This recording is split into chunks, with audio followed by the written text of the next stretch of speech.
Good evening, everyone. Tonight we are going to travel back in time, not to a battlefield, not to a royal court, not to any of the dramatic, torchlit scenes that history books tend to favor. Tonight, we are going somewhere far more interesting than that. Tonight, we are going to walk through the ordinary streets of medieval London. We are going to smell the river and the smoke and the bread. We are going to listen to the sounds of a city that has been gone for 600 years, but that, in so many ways, still hums quietly beneath the streets that exist today. Before we begin, I want to ask, where are you watching from tonight?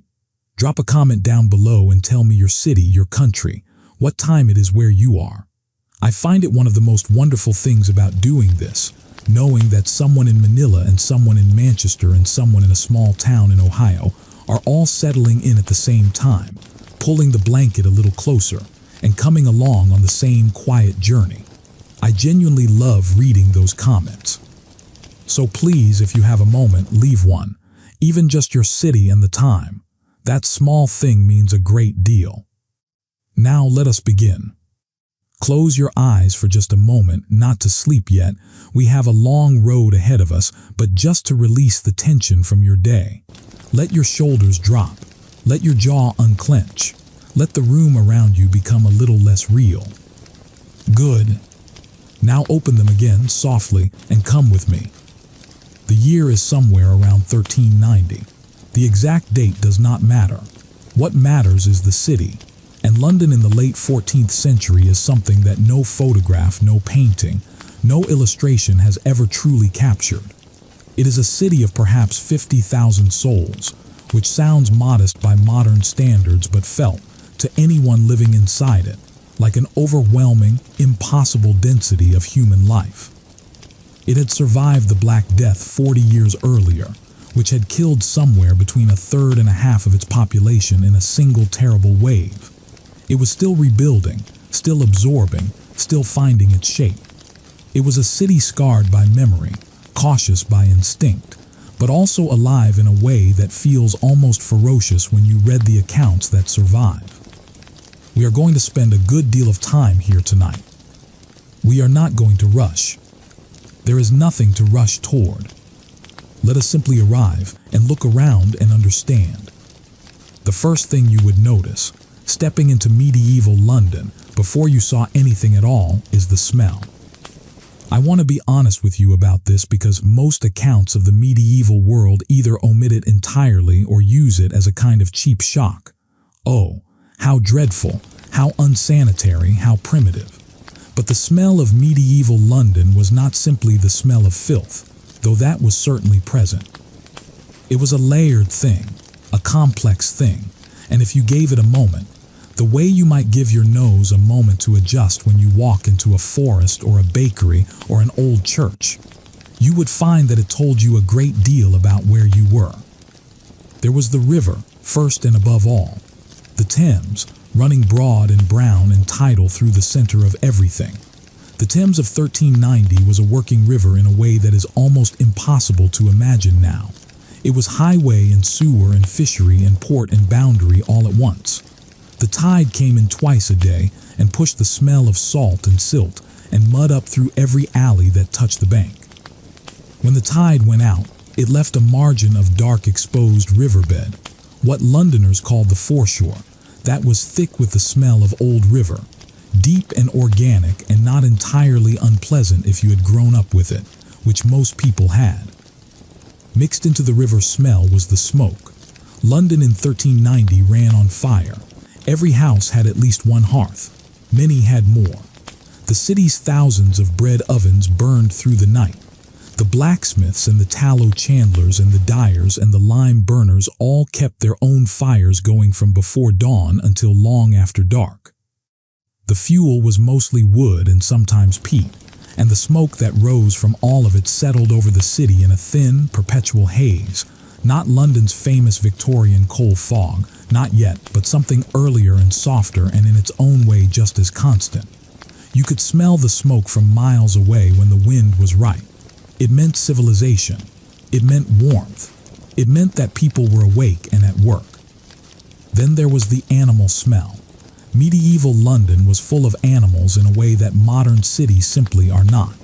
Horses were everywhere, the working transportation of an entire society. Their manure accumulated on every street. Sheep and cattle were driven through the city regularly on their way to the slaughterhouses, which clustered in neighborhoods that came to bear the names of what was killed there. The smells of those neighborhoods, the metallic flat smell of fresh blood and the heavier smell of rendering fat, were not hidden or kept behind walls. They were simply part of the atmosphere of certain streets, something you walked through on your way to somewhere else. And underneath all of it was the smell of people. Thousands of them living close together, without running water, without regular bathing as we understand it, dressed in wool and linen that absorbed the sweat of hard physical labor and dried and was worn again.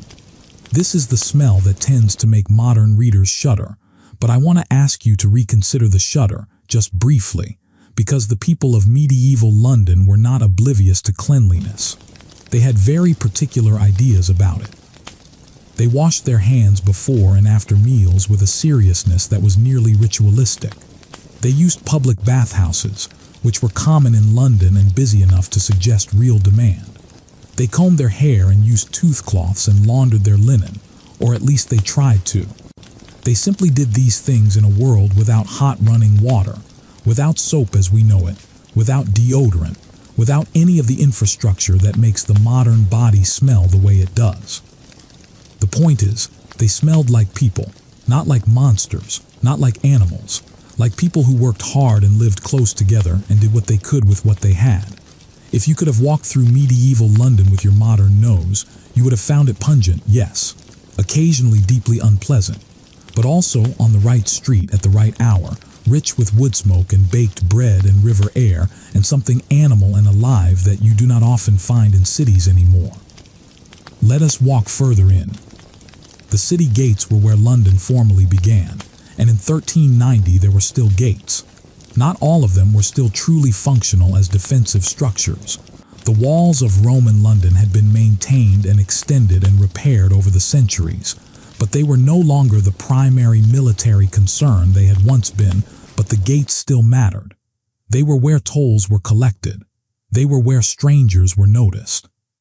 They were where the city declared at a certain point in the road that here things changed. Here you were inside.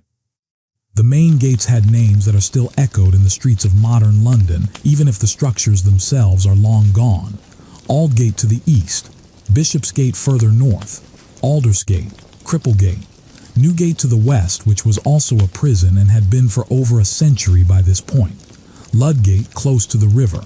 Each gate had its rhythm, its particular crowd of traffic, its unofficial character. Newgate, for instance, was not a pleasant gate to arrive through, not because of the gate itself, but because of the prison attached to it. Even from some distance away, you knew it was there. The cries of prisoners had long since stopped being something individual passers-by could hear. The prison was thick-walled and not given to broadcasting its suffering, but the presence of it hung over that corner of the city in a way that everyone understood. This was where people went when they had done something that the law considered seriously wrong, or when they had debt they could not pay, or sometimes when they were simply in the wrong place at the wrong time during a moment of civic unrest. The population of Newgate at any given moment in the late 14th century could range from petty thieves to accused murderers, from debtors to political prisoners, all confined in conditions that make modern reading of them feel like something from a nightmare. But let us not linger at Newgate tonight. There is too much else to see, and the night is long, and there is nothing in our journey tonight that asks us to dwell in suffering.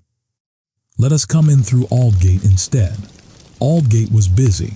It sat on the road that came in from the east, from Essex and beyond, and it was through here that a constant stream of traffic flowed, carts piled with wool and grain. Farmers coming to market, travelers who had spent the previous night in one of the inns along the road and were now completing their approach to the city. The gatekeepers, there were always gatekeepers, might stop you, might ask your business, might require a toll depending on what you were carrying. But for an ordinary traveler on foot on a regular morning, the passage through Aldgate was probably quick. A nod, a brief scrutiny, and then you were inside. And the moment you were inside, the city changed around you. The streets narrowed. They curved and bent in ways that made no immediate sense because they had grown over centuries by the logic of property and convenience rather than any plan. There was no grid. There was no organizing principle. There was simply the accumulation of 1,000 small decisions about where a path should go, each one made long before the city was what it had now become, so that by 1390 you had streets that went straight for 30 yards and then bent sharply left, or that widened briefly into a small, irregular square before narrowing again into something barely wide enough for two people to pass each other. The buildings rose on either side of these streets in a way that further compressed the available light and air. Most buildings in medieval London were timber-framed, built around a skeleton of wooden beams filled in with wattle and daub, a mixture of woven sticks and mud and dung, sometimes with horsehair added to bind it, and then plastered and lime-washed white or pale yellow. The upper floors of these buildings typically projected out over the lower ones, in a construction style called jettying, which meant that the higher you looked, the more the buildings leaned toward each other across the street, until at the very top there might be only a thin strip of sky between them. This gave the streets their particular character, a kind of dimness and enclosure that was not exactly darkness, but was definitely not the open light of a modern city street. On a bright summer day, the light reached the street floor only briefly and at a steep angle. On an overcast day, the upper floors of the buildings might barely be visible from below. On a winter afternoon, by 2 or 3 o'clock, the streets at the bottom of this canyon of buildings were already in something approaching dusk. And they were loud. The sound of medieval London is something that tends to get glossed over in historical accounts, but it was extraordinary. Not the background roar of modern traffic, that steady, omnipresent mechanical drone that we are so accustomed to that most of us cannot imagine the absence of it, but something very different. A medieval street was loud with the specific sounds of human and animal activity. The clatter of iron-rimmed cart wheels on stone and cobble, the cries of traders calling their goods, the hammering of blacksmiths, the barking of dogs which were everywhere, the bells, always the bells, from dozens of parish churches spread across the city, marking the canonical hours in overlapping waves of sound that must have been, on a quiet morning, genuinely beautiful, and on a busy afternoon, simply part of the unignorable noise of existing in this place. Let us talk about the streets themselves for a moment, because they were not simply pathways from one place to another. They were life in its most condensed form. The street plan of medieval London reflected, in its tangles and turns, centuries of organic growth. The Romans had laid out their Londinium in something approaching a grid, with their main north-south and east-west roads crossing near the Forum. But by 1390, the Roman grid had been almost entirely overwritten by the medieval habit of building where it was convenient rather than where it was planned. The main commercial arteries, Cheapside, the principal Market Street, Gracechurch Street running south toward the river, the Strand extending west beyond the city walls had some sense of direction to them, but the hundreds of smaller lanes and alleys that fed into them were a genuine labyrinth. Cheapside was the heart of commercial London, and if you had to pick one street to show someone who wanted to understand what the city was, it would be Cheapside. Its very name came from the Old English word for market, seep, and it had been a marketplace for centuries before our period. By the late 14th century, it was a wide street by medieval standards, wide enough that it could host the pageants and processions that were such an important part of civic life.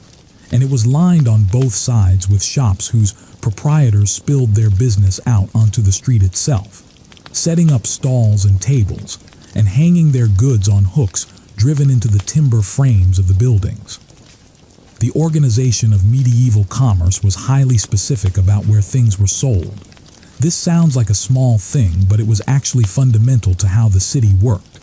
There were goldsmiths' shops concentrated on Cheapside itself, their windows, when there were windows, which was not always, displaying the light-catching work that represented enormous wealth. The fishmongers clustered near the river where the supply came in. The butchers had their street, the shambles, which was a narrow lane where the blood ran down the gutters, and the smell was simply a fact of life. The bakers were spread more widely, but also governed by their guild and subject to strict regulation about the quality and weight of their bread. This is something that deserves a pause, because it runs counter to the image many people carry of the medieval world as ungoverned and chaotic. Medieval London was intensely regulated in ways that were very specifically designed to manage daily life. The guilds were the primary mechanism for this regulation within trades. Every significant craft and profession had its guild: the goldsmiths, the grocers, the mercers, the fishmongers, the tailors, the cordwainers, shoemakers, the skinners, and dozens more. And these guilds set standards, settled disputes, trained apprentices, cared for sick members, buried dead ones, and jealously protected the right of their members to practice their trade within the city. If you wanted to set up as a baker in London in 1390, you could not simply obtain flour and build an oven. You had to belong to the Bakers' Guild, or at minimum pay to exercise your trade under conditions the guild approved. If you baked bread that was underweight, and the specific weights were set by law and checked by official weighers, you could face the humiliation of being dragged through the streets on a hurdle with the offending loaf hung around your neck. This actually happened. It was called the pillory of bread, and it was a public spectacle intended to shame the offender and warn others. The crowd watching was not always gentle. The assize of bread and ale, which had been law in England since the 13th century, fixed the price and weight of bread, and the price and quality of ale according to the current price of grain. When grain was cheap, bread had to be affordable and large. When grain was expensive, allowances were made. The law tried to prevent profiteering while acknowledging real fluctuations in supply. It was imperfect, as all such laws are, and the enforcement was uneven, but its existence tells you something important. The people of medieval London were not simply prey to whatever the market decided. There were protections in place. There were mechanisms, however crude, for holding producers to account. Let us think about the people who actually lived in the city. Not the monarchs, not the great lords who passed through on their way from one estate to another. The ordinary people, the ones who got up before dawn and went to bed when the light failed and did not leave many written records of their lives, but whose presence is nevertheless woven into everything that did get written down. What did the population of London in 1390 look like? It was, first of all, younger than any modern equivalent. Life expectancy at birth in medieval England has been estimated in various ways by various historians, and the numbers are always complicated by the very high rate of infant and childhood mortality. A child born in London in 1390 had perhaps a 1 in 3 chance of not surviving to the age of 5. Plague, dysentery, respiratory infections, injuries, accidents. The hazards of early life were formidable. But a person who survived childhood and reached, say, the age of 20, could realistically expect to live into their 40s or 50s, and people in their 60s and 70s were not extraordinary rarities. They were simply outnumbered by the young. The result was a city in which youth was visually dominant in a way that modern Western cities are not. If you walked through the streets of medieval London, a striking proportion of the faces you saw would belong to people under 30. There would be children everywhere, working children, playing children, children running errands and minding stalls and carrying water and getting in the way of carts. The household model of medieval life placed children in a very different relationship to work and public life than we are accustomed to. From the age of 7 or 8, a child from a working family was typically expected to contribute meaningfully to the household economy. Apprentices could begin their training as young as 12 or 14, binding themselves to a master for terms of 7 years in exchange for instruction in a craft and a place to sleep and eat. The city was also, by modern standards, extremely mixed in terms of wealth and poverty. This is not to say there was no stratification. There absolutely was, and it was expressed with considerable precision through clothing, through address, through the deference or its absence that people showed each other in the street. But the physical infrastructure of medieval London had not yet sorted the rich into their own neighborhoods, and the poor into theirs in the complete way that industrialization would later accomplish. A merchant of middling wealth and a laborer might live in buildings that were physically close to each other, perhaps on the same street. A great aristocrat's townhouse might have behind it a cramped tenement full of people who worked, in various capacities, for the household or for other households nearby. Poverty in medieval London had its own geography. The areas just outside the city walls, the suburbs, in the original sense of being literally below the walls, tended to be poorer and less regulated than the interior. Southwark, across the river, was famously outside the jurisdiction of the city authorities and consequently home to trades and activities that the city proper found it convenient not to govern. The brothels of Southwark operated under a specific set of regulations issued by the Bishop of Winchester, whose diocese included that bank of the river, and their female workers were known colloquially as Winchester geese, a name that managed to be both poetic and cruel at once. The poor of London lived in overcrowded conditions that are difficult to convey without making them sound like simple horror, and that is not what I want to do. Poverty is not horror. It is hardship, which is a different thing. A poor family in late 14th century London might occupy a single room in a rented building, sharing a chimney and a staircase with other families who also occupied single rooms. They cooked over an open fire if they were lucky enough to have one, or ate food bought from the many street vendors and cookshops if they were not. They slept several to a bed, children and adults together, with straw mattresses on the floor as overflow. They owned very little. What they owned, they maintained with care because replacing it was expensive or simply impossible. And yet, and this is something that the grimmer accounts of medieval poverty tend to miss, they had community. Dense, unavoidable, sometimes maddening, but also real. The neighborhood in medieval London was not just an administrative unit. It was a genuine social structure. People knew their neighbors not just as faces but as presences, as people whose business they knew, whose children they watched grow, whose deaths they mourned, whose feasts they shared. The church was the center of this community in a way that is almost impossible to overstate in a secular age. Every parish had its church, and for ordinary people the parish church was not just a place of worship. It was the place where you were baptized and married and buried, where your community assembled weekly and for every major celebration of the year, where disputes were sometimes mediated and charity was sometimes distributed, where your social identity as a parishioner, as a member of this specific community of people who worshiped together, was regularly affirmed. There were over 100 parish churches in the city of London in 1390, over 100, in a city of perhaps 50,000 people spread across a square mile. The bells of these churches, ringing the canonical hours, matins, lauds, prime, terce, sext, none, vespers, compline, organized the day in a way that was so omnipresent that it must have simply become part of what time felt like. You did not need a clock. The bells told you. Let us talk about the river. The Thames was not simply a feature of London in 1390. It was, in a very real sense, the reason London existed where it did. The Romans had chosen this spot for their settlement in the 1st century because it was the lowest point on the river where the banks were sufficiently stable to permit a bridge, while the water was still deep enough for ocean-going ships. That geographical fact had determined everything that followed. London was a port, and its wealth came from the water. By the late 14th century, the wharves and quays that lined the northern bank of the Thames from the eastern edge of the city toward the bridge were among the most commercially active stretches of waterfront in northern Europe.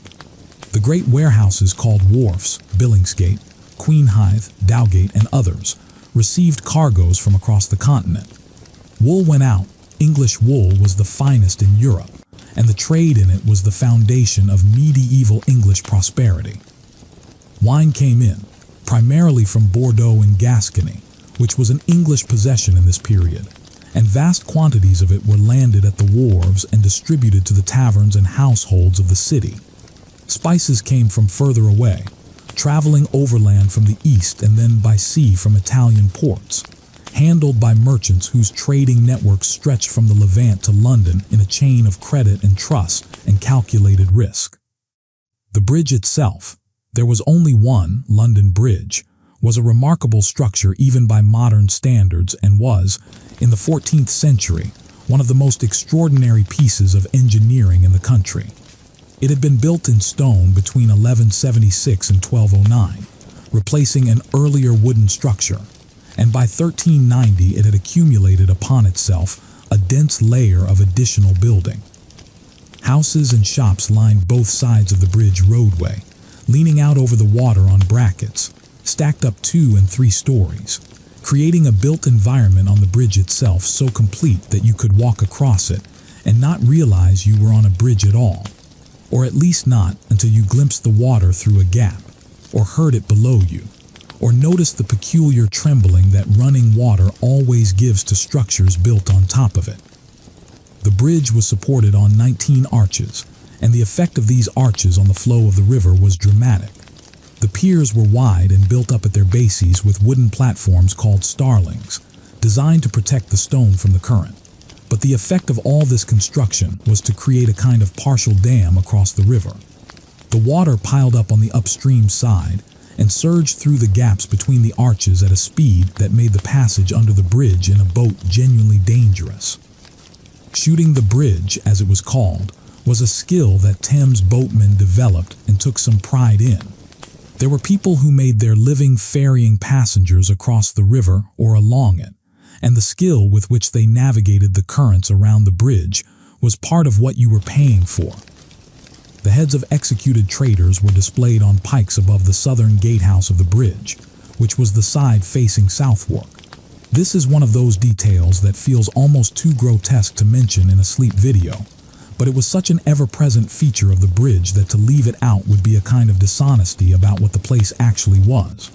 The heads, preserved in tar or pitch to slow their decomposition, could remain there for months or even years. They were a statement. They told everyone arriving from the south, travelers from Canterbury, from the Kent ports, from the whole southeastern approach to the city, that this was what happened to those who challenged the power that governed here. It was calculated to be seen. It was successful in being seen.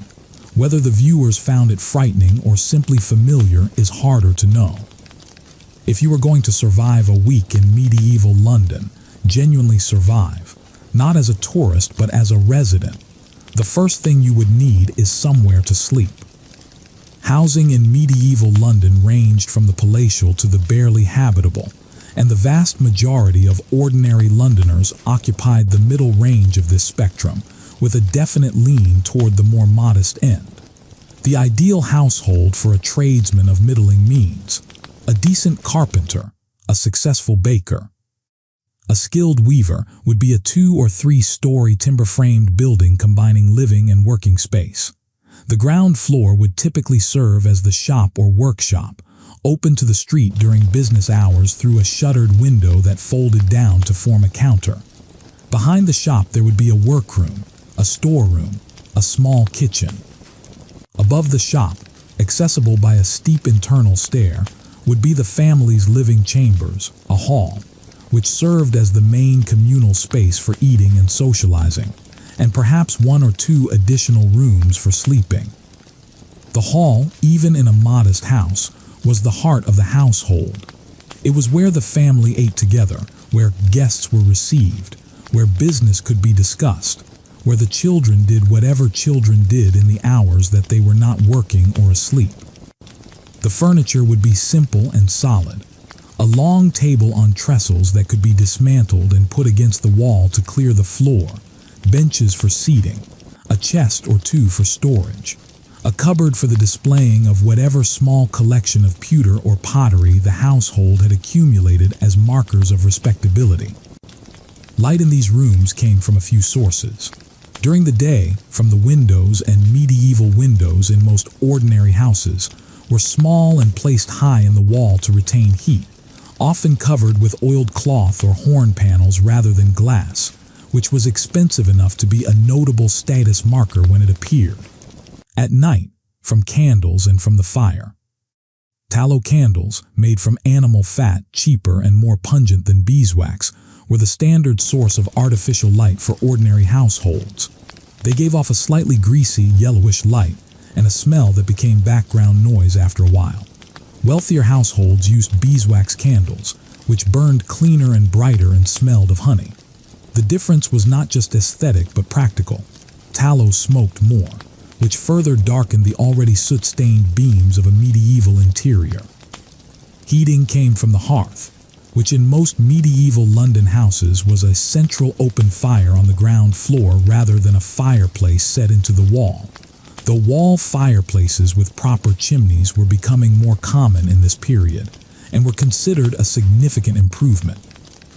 A central hearth vented through a louvre in the roof, which was not always perfectly effective. On bad days or when the wind shifted, the smoke backed into the room rather than escaping upward, filling the space with a haze that sent everyone coughing and stung the eyes. This was simply accepted as part of the bargain of being warm in winter. The bedroom, if there was a separate bedroom, which was not universal, would typically contain the bed, which in a prosperous household was the single most expensive piece of furniture in the house. A good bed was a feather mattress on a rope or leather base set in a wooden frame, enclosed on three sides by heavy curtains that could be drawn to create a private, draft-excluding space within the larger room. The curtains served a real practical purpose. Without central heating, a drawn bed curtain was the difference between sleeping in relative warmth and sleeping in the cold. Multiple family members sleeping in the same bed was normal, not a sign of deprivation. Even in wealthy households, servants might sleep at the foot of the master's bed or on trundle beds pulled out from beneath it. The medieval relationship to sleep was genuinely different from ours in one rather striking way. There is evidence from chronicles, from medical texts, from incidental references in literature, that many people in this period slept in two distinct segments rather than one continuous block. The first sleep began at dusk or shortly after, when light failed and there was little practical reason to remain awake. It lasted perhaps 4 or 5 hours. Then there would be a period of wakefulness, perhaps an hour, perhaps 2, during which people might pray, or talk quietly, or tend to a fire, or do light tasks, or simply lie in the dark in a state of relaxed alertness. Then the second sleep followed, running until dawn or just before. This pattern was so accepted that medieval writers referred to it matter-of-factly as first sleep and second sleep. If you encountered insomnia during that first sleep, the kind that leaves you lying awake staring at the darkness, what you might actually have been experiencing was simply your body doing something it was biologically inclined to do, waking up for the interval between sleeps. I find this detail quietly wonderful. It suggests that the medieval relationship with the night, with darkness, with the hours between dusk and dawn, was not simply defined by fear and the absence of artificial light, as it is sometimes portrayed. There was a kind of domestication of the night, a sense that the hours of darkness were divided and inhabited, not simply endured until daylight returned. Food in medieval London is a subject I could spend the entire night on, and I'm going to resist that temptation while still giving it the space it deserves, because food was the central organizing fact of most people's lives in this period. Not in the sense of anxiety about it, though that anxiety was real for the poor and for those caught in bad harvest years, but in the sense that almost everything about how a household operated revolved around the sourcing, preparation, and consumption of food. The medieval diet in London was shaped by several powerful forces. The rhythms of the church calendar, the availability of fresh food in a city without refrigeration, the specific organization of the city's food trades, and the deeply ingrained class conventions about what kinds of food were appropriate to which kinds of people. The church calendar imposed a dramatic alternation between meat-eating days and fast days. Fridays and Saturdays were days of abstinence from meat throughout the year, by prescription. During the 40 days of Lent, and on the eve of various major feast days, the prohibition extended further and sometimes included eggs and dairy. The result was that a practicing medieval Christian, which meant effectively everyone in London in 1390, spent somewhere between a third and half of the year eating fish rather than meat as their primary protein. The fish trade was consequently enormous. Billingsgate, the main fish market, was one of the most active points in the city. Fresh fish came up the Thames from the sea herring, most of all in vast quantities, the herring being the primary preserved fish that fed all levels of society, caught in the North Sea and salted and packed into barrels for distribution across the entire country. Cod came from further north. Eels were caught in the Thames itself and were popular enough to be a local staple. Oysters were so common as to be ordinary food. Their shells turn up in the archaeology of medieval London in extraordinary quantities, discarded everywhere, a reminder that something we now consider a luxury was once simply lunch. Meat on the days it was permitted came primarily from cattle, sheep, and pigs. The pig was particularly well suited to the urban context because it could be fed on kitchen scraps and required no dedicated pasture. Pigs wandered through the streets of medieval London, fattening on the garbage, until they were large enough to slaughter. This was considered normal. There were periodic civic regulations against pigs running loose in the streets. They were a nuisance. They knocked over market stalls. They occasionally bit people. But the regulations never stuck completely because the practical utility of the pig as a self-converting garbage disposal was too valuable to give up. The vegetables and grains that formed the bulk of ordinary people's diet came primarily from the market gardens and farms surrounding the city, brought in daily to the markets and sold by the women and men who had grown them. Turnips and parsnips and leeks and onions, peas and beans, which were dried for winter storage and formed the base of the pottages, thick, slow-cooked soups or stews that were the daily staple of poor and middling households alike. Pottage was not a glamorous food.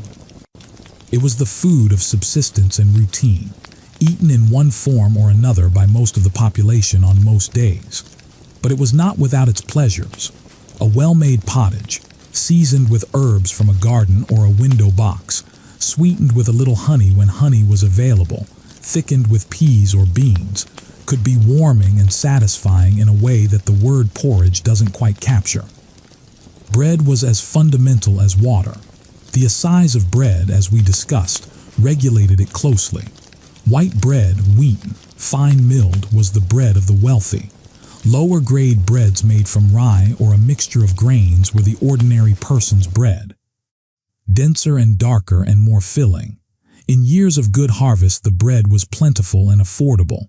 In years of bad harvest, the price rose and the poor suffered. The memory of hunger was never very far from the surface of medieval consciousness, and the eagerness with which feast days were celebrated. The genuine, full-throated relief and pleasure of a day when the table was laden and eating was encouraged makes more sense when you understand it as the other face of a reality that included, for many people, real scarcity. Spices were expensive, status goods, and used by those who could afford them in ways that were not primarily about flavor in the modern sense, but about demonstrating wealth and about the genuinely held belief, rooted in medieval medical theory, that properly spiced food was healthier than unspiced. Pepper from the East Indies, ginger from Asia, cinnamon and cloves and nutmeg. These had crossed enormous distances to reach a kitchen in London and were priced accordingly. A prosperous merchant might spend what a laborer earned in a day simply on the spices for a feast day meal. This was intentional. The conspicuous use of expensive spices was a form of social communication. Ale was the daily drink for most people. Water from the Thames or from the city's wells was not reliably clean. The connection between contaminated water and disease was not understood in germ theory terms, but the practical wisdom that water could make you ill was widespread enough that people defaulted to ale, which the fermentation process made safer. The ale of this period was not hopped. Hops arrived in England from the Low Countries in the 15th century, and consequently it was sweeter and less bitter than modern beer, and it spoiled faster. This meant it needed to be brewed frequently, and the brewing of ale was a regular household task in many homes, particularly among women, who dominated the domestic ale trade as alewives. Taverns and cookshops were essential to the city's food economy, because not everyone who needed to eat had a kitchen or the time to cook.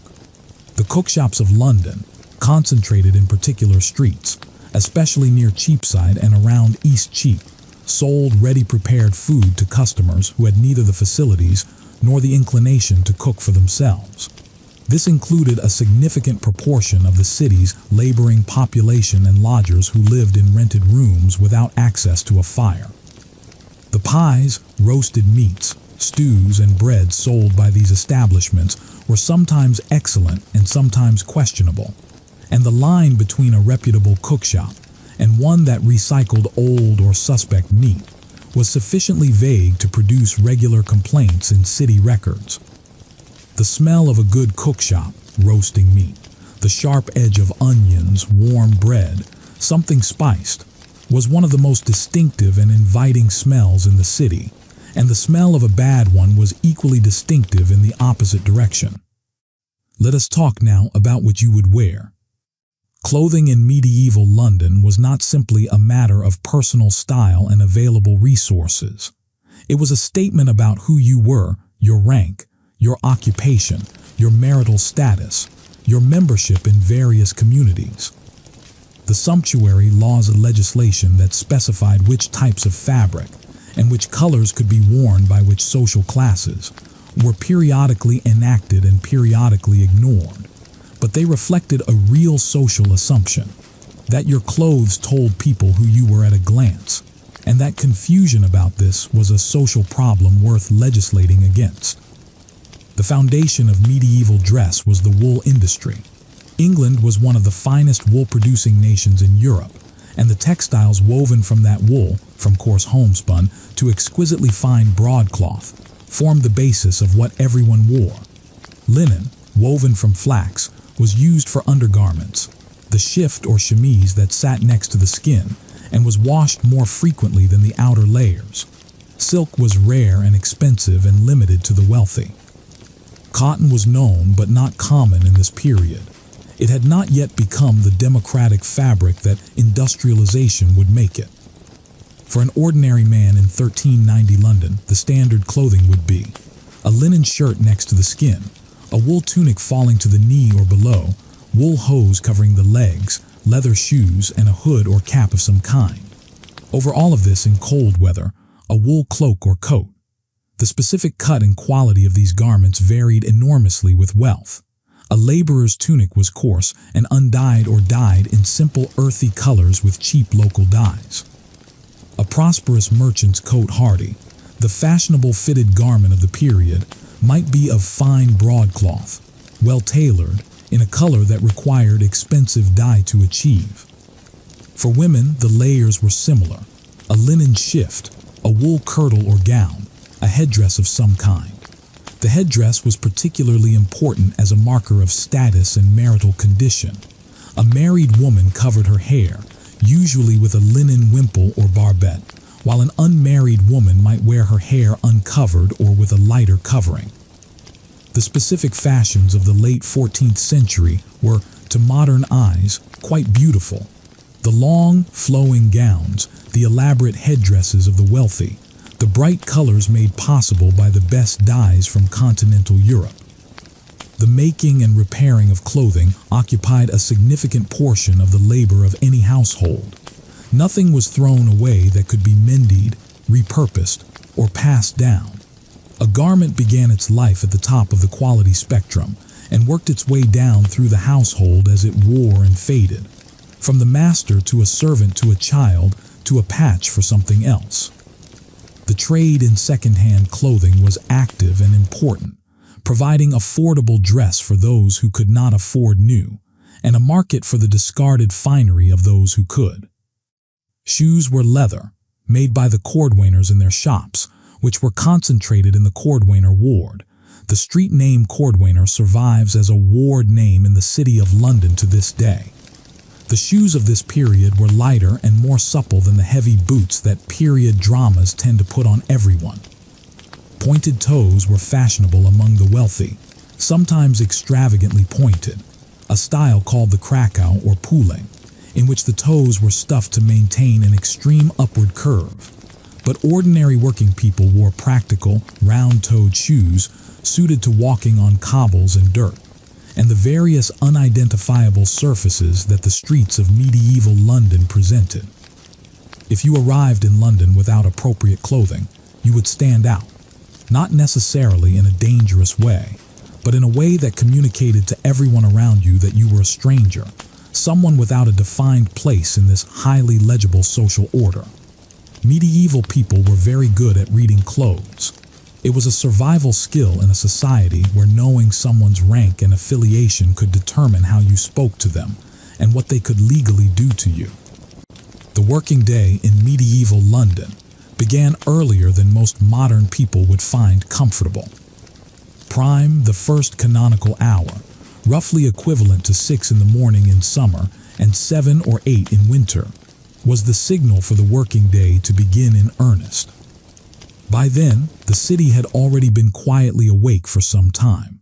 The bakers had been at their ovens since well before dawn. The fishmongers had received the night's catch and laid it out in the pre-dawn cold. The monks in the city's religious houses had already sung matins and lauds in the small hours and were preparing for the next round of prayer. But prime was when the streets filled. The shutters of the shops came down. The tradespeople took up their positions.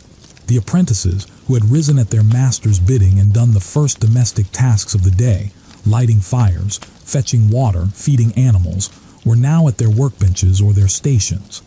The city shifted into its working mode with a kind of collective synchronization that came from everyone operating by the same schedule of bells and light and shared convention. The working day was long. In summer, when the light lasted, work might continue until 7 or 8 in the evening, a stretch of 13 or 14 hours that sounds brutal but was broken by meals and the varied rhythms of different trades. In winter, work stopped when the light failed, which might mean an afternoon ending at 4 o'clock. The calendar of feast days and saints' days provided more frequent breaks than modern calendars offer. There were somewhere between 40 and 60 days in the year on which no work was supposed to be done, in addition to Sundays. This was not purely beneficent. Feast days were expensive because you did not earn money and were expected to celebrate, but they were genuinely valued as respites from the relentless pace of work. The specific work varied enormously, of course, depending on trade. A blacksmith's day was physically demanding in a way that was absolute and unrelenting. The heat of the forge, the weight of the tools, the repeated impact of hammer on metal, the controlled strength required to produce good work. A glover's day was the opposite in physical terms: precise, fine, requiring excellent light and steady hands and patience with small work, but equally concentrated in its demands. A cloth merchant spent his day in entirely different activities, negotiating with suppliers and buyers, assessing the quality of incoming fabric, keeping accounts, managing credit.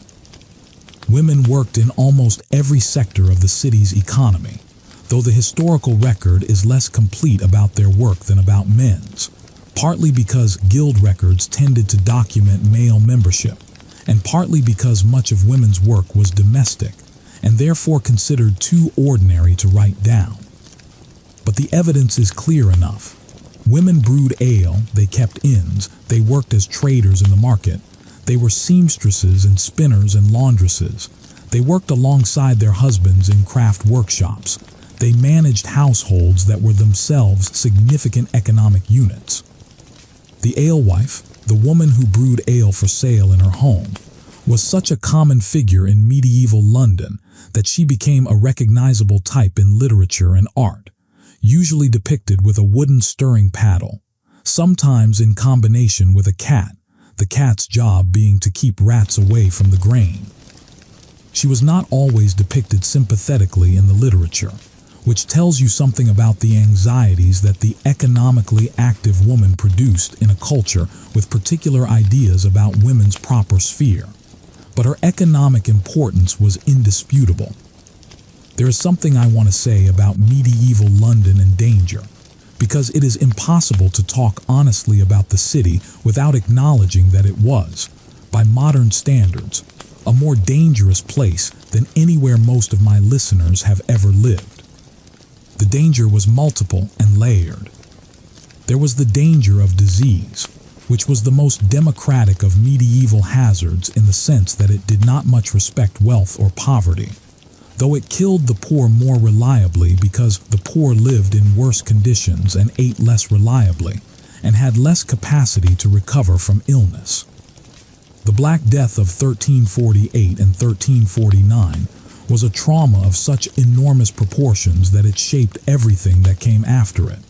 And by 1390, the city had seen several subsequent outbreaks of plague, none as catastrophic as the first, but each capable of killing thousands in a season. The smell of plague, a specific, distinctive, sweetly foul smell that contemporaries described with a consistency that suggests they were all genuinely encountering the same phenomenon, was one of the most feared smells in the city. When it appeared, people fled who could afford to flee. The poor stayed and died in greater proportions. Beyond plague, there were the ordinary infections: typhoid from contaminated water, dysentery from the same, respiratory infections from the smoke and the damp, childbed fever from childbirth in unhygienic conditions. A minor wound could kill you, slowly and painfully, from infection. A tooth abscess could progress to septicemia. Surgery, when it was performed, was done without anesthesia beyond alcohol and certain herbal preparations, and carried a high risk of death from shock and subsequent infection. The surgeon in this period was not a university-educated physician. That was a different, more prestigious, more theoretically oriented occupation, but a barber surgeon who was trained through apprenticeship and whose skill varied enormously. A good barber surgeon, with experience and a careful technique, could set bones and drain abscesses and amputate limbs with an efficiency that surprised later historians. A bad one could kill you with an incision. There was also the danger of fire. Medieval London burned. Not constantly, not catastrophically in every generation, but the threat was always present, and the city had burned badly enough in the past, and would burn again, most spectacularly in 1666, though that was far in the future from our current vantage point, that it was a standing anxiety in civic life. The combination of tightly packed timber buildings, open fires in every structure, and the absence of any fire service more organized than bucket brigades drawn from the neighborhood made a serious fire something that could consume an entire street before anyone could stop it. The city had ordinances requiring the use of tile roofs rather than thatch precisely, because thatch burned so readily, and there were fire hooks kept in public places. Long-handled iron hooks used to pull down burning buildings and create fire breaks. But a fire that started at night in a street of closely packed buildings could get very far before the bells brought enough people to fight it. The danger of violence is harder to calibrate, because the historical record of violence in medieval London is both extensive and skewed towards certain categories. The violence that ended up in court records, the violence of political upheaval, the violence that affected people important enough to be written about. Ordinary street violence, the brawl in the tavern, the knife drawn in an argument, the beating that left a man dead in an alley is documented but incompletely, and it requires some care to avoid either minimizing it or making it the defining characteristic of life in the city. What can be said with confidence is this: London in 1390 was a city that contained a significant amount of casual violence. The carrying of knives was universal. Knives were tools, not weapons, and everyone from a kitchen maid to a bishop carried one. The line between a knife carried for utility and one drawn in anger was thin. Taverns, which served a strong ale and were crowded and noisy and poorly lit, were reliable settings for arguments that escalated. The city's records of presentments, accusations brought before the local courts, include a remarkable frequency of affrays, which were public brawls and assaults. The legal system's response to violence was, by modern standards, both harsh and inconsistent. Execution for crimes we would consider non-lethal was common.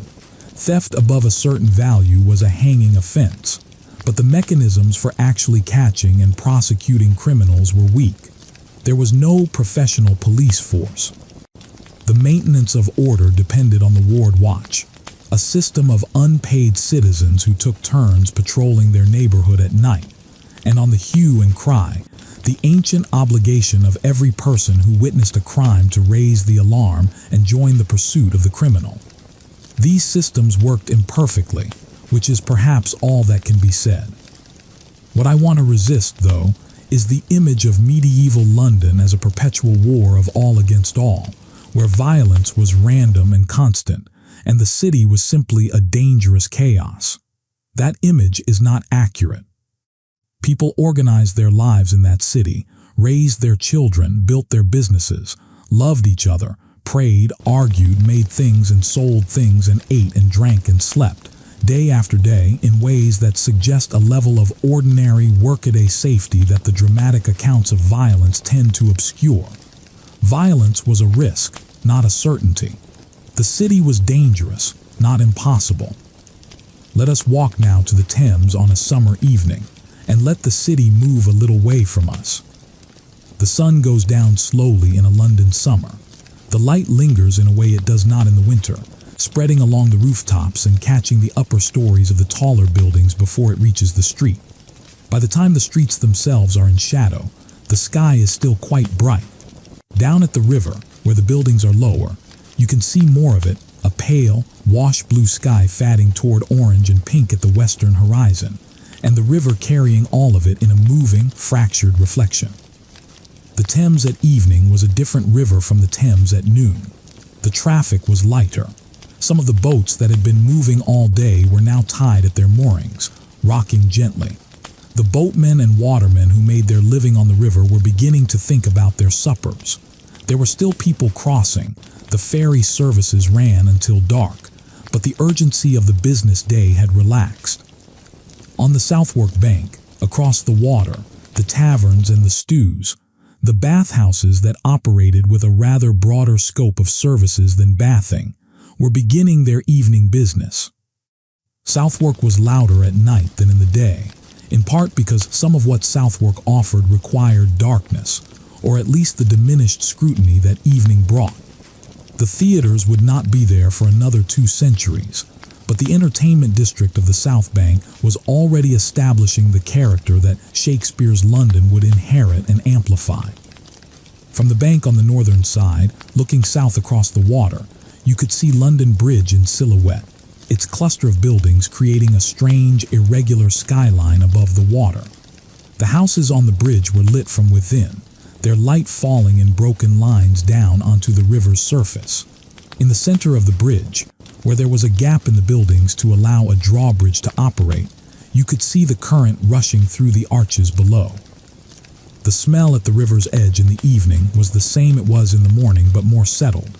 The mud and silt and salt more present now that the activity of the day had eased. The smells of trade and cooking and animals somewhat diminished. Somewhere nearby, a fisherman was still working, his net laid over the bow of a small boat.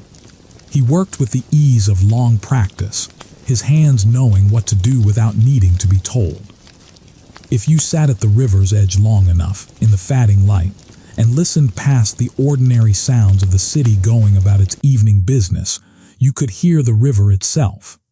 The sound of moving water, which is one of the most reliably peaceful sounds in the world, regardless of what century you are in. The Thames in 1390 was not as wide as it is now.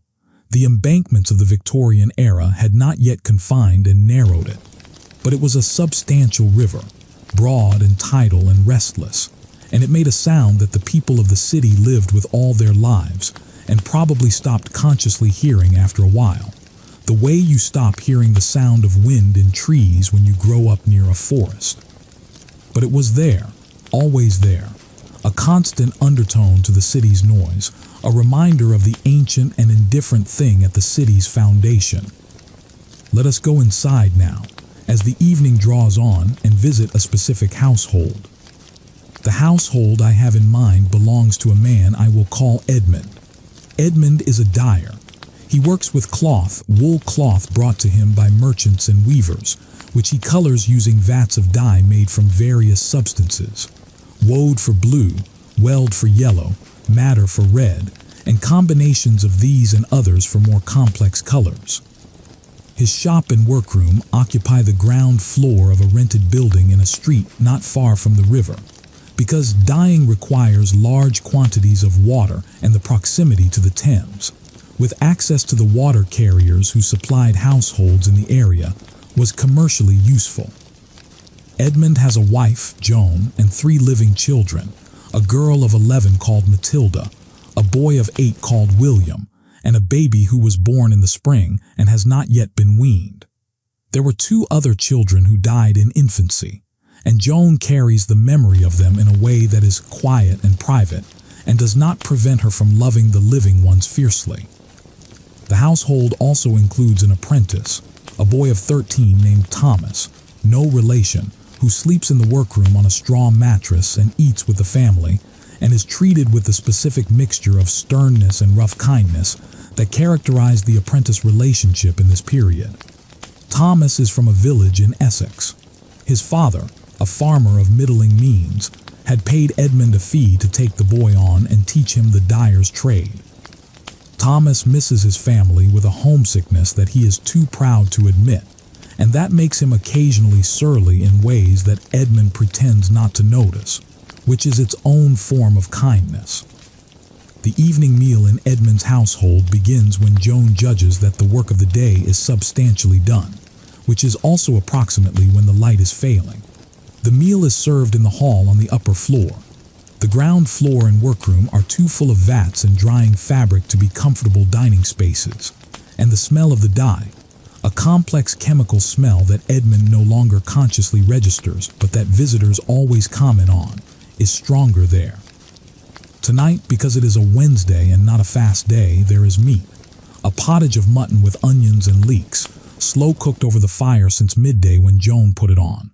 There is bread, rye, because the white wheat bread is too expensive for every day, and there is ale brewed by Joan the previous week.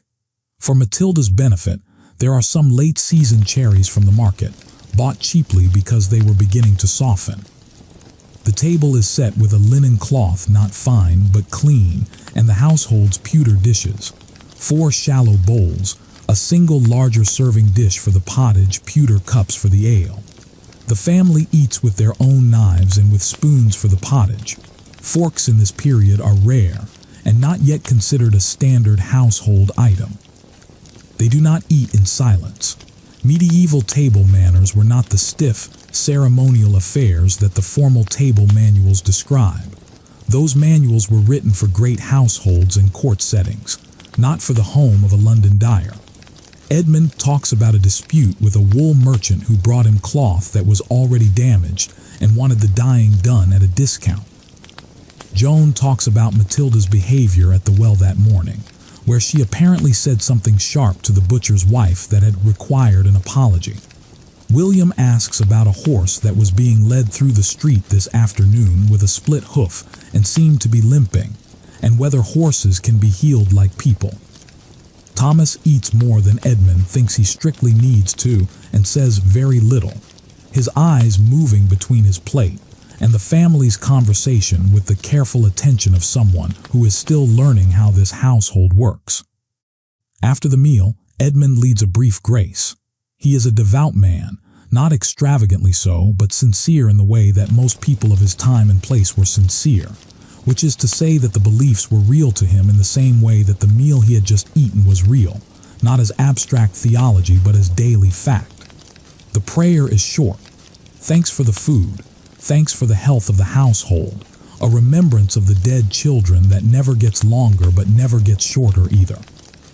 Then the table is cleared. This is Matilda's task, and the fire is built up slightly for the last hour of the evening, and the family settles.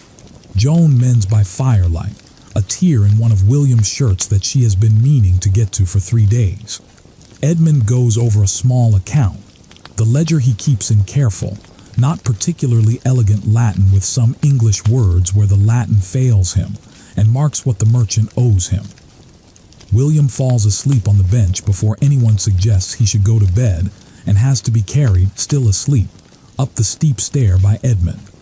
Matilda helps settle the baby, who has been sleeping in the cradle near the fire since after supper, with the regular breathing of the fully fed and fully content. Thomas retreats to the workroom and his straw mattress, taking a tallow candle from the tray near the stairs, which he will be expected to be careful with because candles cost money. By the time the fire has burned down to coals that need no further tending, the household is mostly asleep. The city outside is not silent. Cities are never silent, but it is quieter than it was. The official curfew bell rang some time ago, the signal for those in the streets to give account of themselves to the ward watch or go home. Not everyone obeys, and the watch is not comprehensive enough to catch everyone who does not, but the streets do thin out after dark, not completely, but noticeably. The serious night workers, the bakers who must have their bread ready by dawn, the night soil collectors who remove the contents of the city's privies and cesspits, go about their business. The taverns that stay open past curfew do so quietly, or at least quietly enough. The river sounds the same as it did at noon and at evening, and as it will at dawn. It does not keep hours. There is more to this city than its daily grind, and I want to take some time to speak about the parts of London in 1390 that were not about work and survival, and the management of ordinary life. The parts that were about belief and beauty, and the expression of something that resists easy description. The church was enormous in this world, not enormous as a political institution, though it was that too, but enormous in the sense of being pervasive, present in a way that has no real modern equivalent. Every day of the year was someone's saint's day. The liturgical calendar was the calendar, Christmas and Easter and Pentecost, and the feast of the patron saint of your parish, and the feast of the patron saint of your guild, and the feast days of the saints whose names your children bore, and the feast days that had accumulated over centuries of Christian life in England, into a rich, deeply particular calendar that everyone knew as they knew their own neighborhood. The year was not a neutral sequence of days. It was a story, the same story repeated annually, from Advent through Christmas through the long stretch of ordinary time and into Lent, and the drama of Holy Week and the joy of Easter and forward again. St. Paul's Cathedral dominated the London skyline in a way that is impossible to fully appreciate now. The medieval St. Paul's, not the Wren building that stands on the site today, which did not exist until after the Great Fire of 1666, was one of the largest cathedrals in Europe. Its spire, before it was struck by lightning in 1561, rose to nearly 150 meters, over 490 feet, making it the tallest building in England and visible from an extraordinary distance. From the hills to the north of the city, on a clear day, that spire defined the horizon of London. It was the first thing travelers arriving from the north saw as they crested those hills. The spire of St. Paul's, rising above the haze of the city, marking the center of its religious life and its civic identity simultaneously. The interior of medieval St. Paul's was also nothing like the austere, beautifully proportioned Wren interior that later centuries would create. It was vast and dark and full of color, painted walls, the bright pigments of medieval mural painting, though much had faded by this time, and it was also full of noise and activity and commerce in a way that strikes modern visitors to cathedrals as startling, but was perfectly ordinary by medieval standards. The north nave of St. Paul's, called Paul's Walk, was one of the primary public spaces of London. People met there to do business, to exchange news, to see and be seen, to hire lawyers and scribes and other service workers who set up shop along the walls. You could find a man to write a letter for you at the base of a pillar in Paul's Walk in the same way you might find a cafe with Wi-Fi in a modern city. The smaller parish churches, of which there were over 100 within the walls, were more intimate but no less alive. Each parish church was the shared property, in a sense, of its community, funded by the parishioners through tithes and bequests and direct donations, decorated and furnished over generations by the gifts of the faithful, alive with the particular devotional culture of that specific neighborhood. Guilds maintained chantry chapels where masses were said for the souls of dead members. Wealthy individuals endowed perpetual chantries where priests were paid to say masses daily for the soul of the founder, sometimes for centuries. The whole apparatus of medieval Catholic piety around the afterlife, purgatory, prayer for the dead, indulgences, the intercession of saints, created an economy of spiritual obligation that tied the living and the dead together in ways that shaped enormous amounts of the city's cultural and economic life.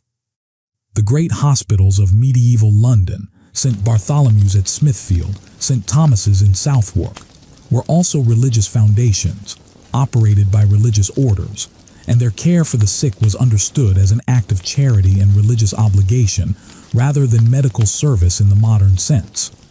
The care provided was real rest, warmth, food, basic nursing, even if the medical theory behind it was wrong by later standards.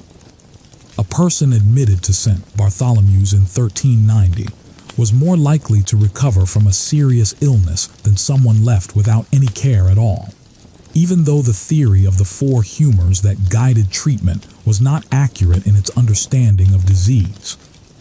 The religious houses scattered through and around the city were also significant presences. The Dominicans and Franciscans with their preaching friaries, the Augustinians and Carmelites, the various priories and nunneries and hospitals run by the religious. These houses were not simply places of prayer. They were centers of learning, of manuscript copying, of charitable activity, of the reception of travelers and the distribution of alms at the gate. The relationship between the city and its religious houses was complicated and sometimes adversarial. The friars preached in the streets and competed with the parish clergy for the donations of the faithful, and the tensions this produced were real. But the houses were woven into the city's life in ways that made them impossible to separate from it. I want to talk now about language. In 1390, what language would you have heard in the streets of London? The answer is more complicated than you might expect.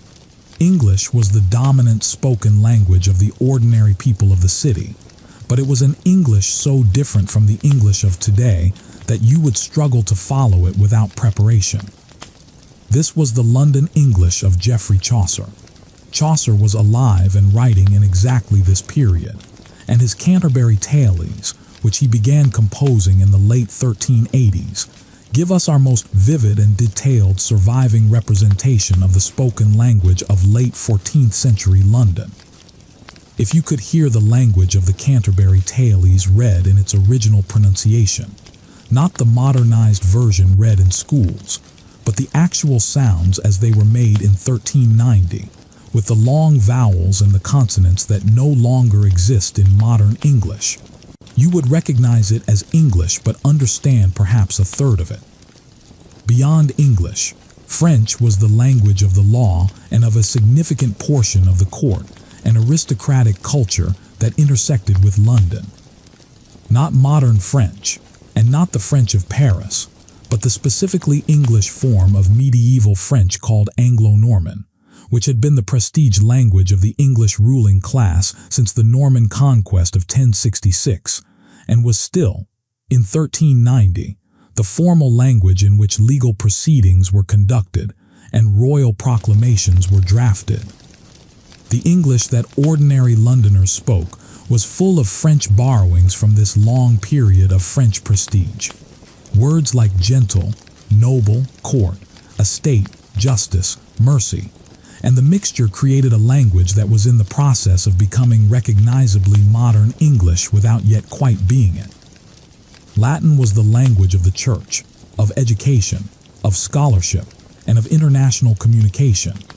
Every priest said Mass in Latin, and while the congregation did not understand the specific words, the sounds and cadences were so familiar from a lifetime of attendance that they formed a kind of second acoustic landscape of the city, something you heard regularly in churches and in the processions that moved through the streets on feast days and saints' days. The university-educated men, clerks in the medieval sense, meaning men in holy orders who had been educated, used Latin among themselves as a professional language, the way doctors might use technical terminology today. There was also in the streets a babel of other languages. London in 1390 was a commercial city with international connections, and the waterfronts and merchants' quarters contained a genuine mix of nationalities. Italian merchants, Genoese, Venetian, Florentine, had been important figures in London's finance and trade since at least the previous century. They had their own colony, the Lombardy Quarter, near the river. Flemish and Dutch weavers had settled in London and in the English towns, bringing the textile skills of the Low Countries. Their accents were common enough in the streets to be remarked upon, and sometimes resented. German merchants of the Hanseatic League maintained their own enclosed trading post, the Steel Yard, on the river bank below London Bridge, from which they traded in specific goods under specific privileges that the English merchants surrounding them regularly complained about. The city, in short, was already multilingual in 1390, already accustomed to navigating difference of language and custom and origin, in the way that commercial cities always are and always have been. This is one of the things that makes London such a fascinating subject. Its cosmopolitanism is not a modern development. It is ancient. It goes back to the Roman port, and it has continued through every subsequent layer of the city's history. We should speak of the children. I have mentioned children several times, in passing, William asleep on the bench, Matilda at the well, Thomas the apprentice, homesick and proud. But children deserve their own place in this story. Because childhood in medieval London was real in ways that are sometimes obscured by the debates about whether medieval people had the modern concept of childhood. They did in a sense and they didn't in another. The difference is subtle but important. What is true is that children in medieval London were expected to contribute to the household economy from a young age, and that the boundary between childhood and adulthood in terms of work and responsibility was more permeable than we now think appropriate. A boy of 7 or 8 might be running errands, minding a market stall, helping in a workshop. A girl of the same age was already learning to cook and clean and sew. By 12 or 13, many children were in service or apprenticed, living in someone else's household, and beginning the transition to adulthood that the apprenticeship system formalized. But to conclude from this that medieval parents did not love their children, or that children were simply treated as small adults without regard for their specific needs, is wrong and has been convincingly argued to be wrong by historians who have actually looked at the evidence. The evidence shows parents who named their children carefully, who took them to healers when they were sick, who brought gifts and paid for education, who mourned them when they died with a grief that could not be suppressed or rationalized by the frequency of childhood death. The wills of medieval Londoners are full of small bequests to children, a particular piece of jewelry, a specific horse, a named bed, that speak of individual relationships and individual love. The devotional literature of the period is full of images of the Christ child, tender and human, that suggest a culture that could value childhood as a specific and precious state. Children played. The archaeological record of medieval London includes toys, wooden figures, small clay balls, carved animals, bone whistles, that are recognizably toys, things made for children to delight in rather than to use. The streets of medieval London would have contained running children in the same way that any city with street life always has, dodging carts and getting under people's feet, and chasing each other around corners into the kind of minor trouble that is the natural business of childhood. They played games that would be recognizable to children today. Versions of tag, of leapfrog, of ball games, of the hand and stone games that seem to be universal among children across cultures and centuries. The infant mortality rate meant that grief over dead children was a regular feature of family life, but the high mortality rate and the grief are not in contradiction with love. They are its most painful expression. Let us go to the market. It is a Thursday morning. The summer is nearly over, and the September harvest is either safely in or dangerously delayed, depending on the weather in the countryside you are asking about. But in London, the market is full regardless, because London draws its supply from a wide enough area that local conditions are always being balanced against supply from elsewhere. The principal market is Cheapside, but there are markets in every direction. There is Smithfield, to the northwest of the city just outside the walls, which is the great livestock market, horses, cattle, sheep, pigs, and also the site of a fair that attracted traders from across southern England. There is Billingsgate at the riverfront, where the fish comes in. There is the corn market at Gracechurch Street. There are bread sellers at every corner and pie sellers at every crossing, and women, with baskets of apples and pears stationed along the main streets. A Thursday market on Cheapside in the late summer of 1390 is a sensory experience of almost overwhelming density. Begin with the sound. The sheer noise of several hundred people engaged in commerce in a space designed for perhaps 200. The calling of traders advertising their goods, voices overlapping and competing, each trying to be heard above the others. The periodic barking of a dog kept to guard a merchant's pack. The grinding protest of a heavily loaded cart navigating between market stalls. The lighter sound of coins being counted and tested. Biting a coin was not metaphor. It was how you checked that silver was real and not debased. The undertone of 100 different small conversations about price and quality and the news of the day. Then the smell. The fish market nearby sends its presence into Cheapside on anything less than a strong wind. That sharp, saltwater, cold metal smell of fresh fish that is not exactly unpleasant but is insistent.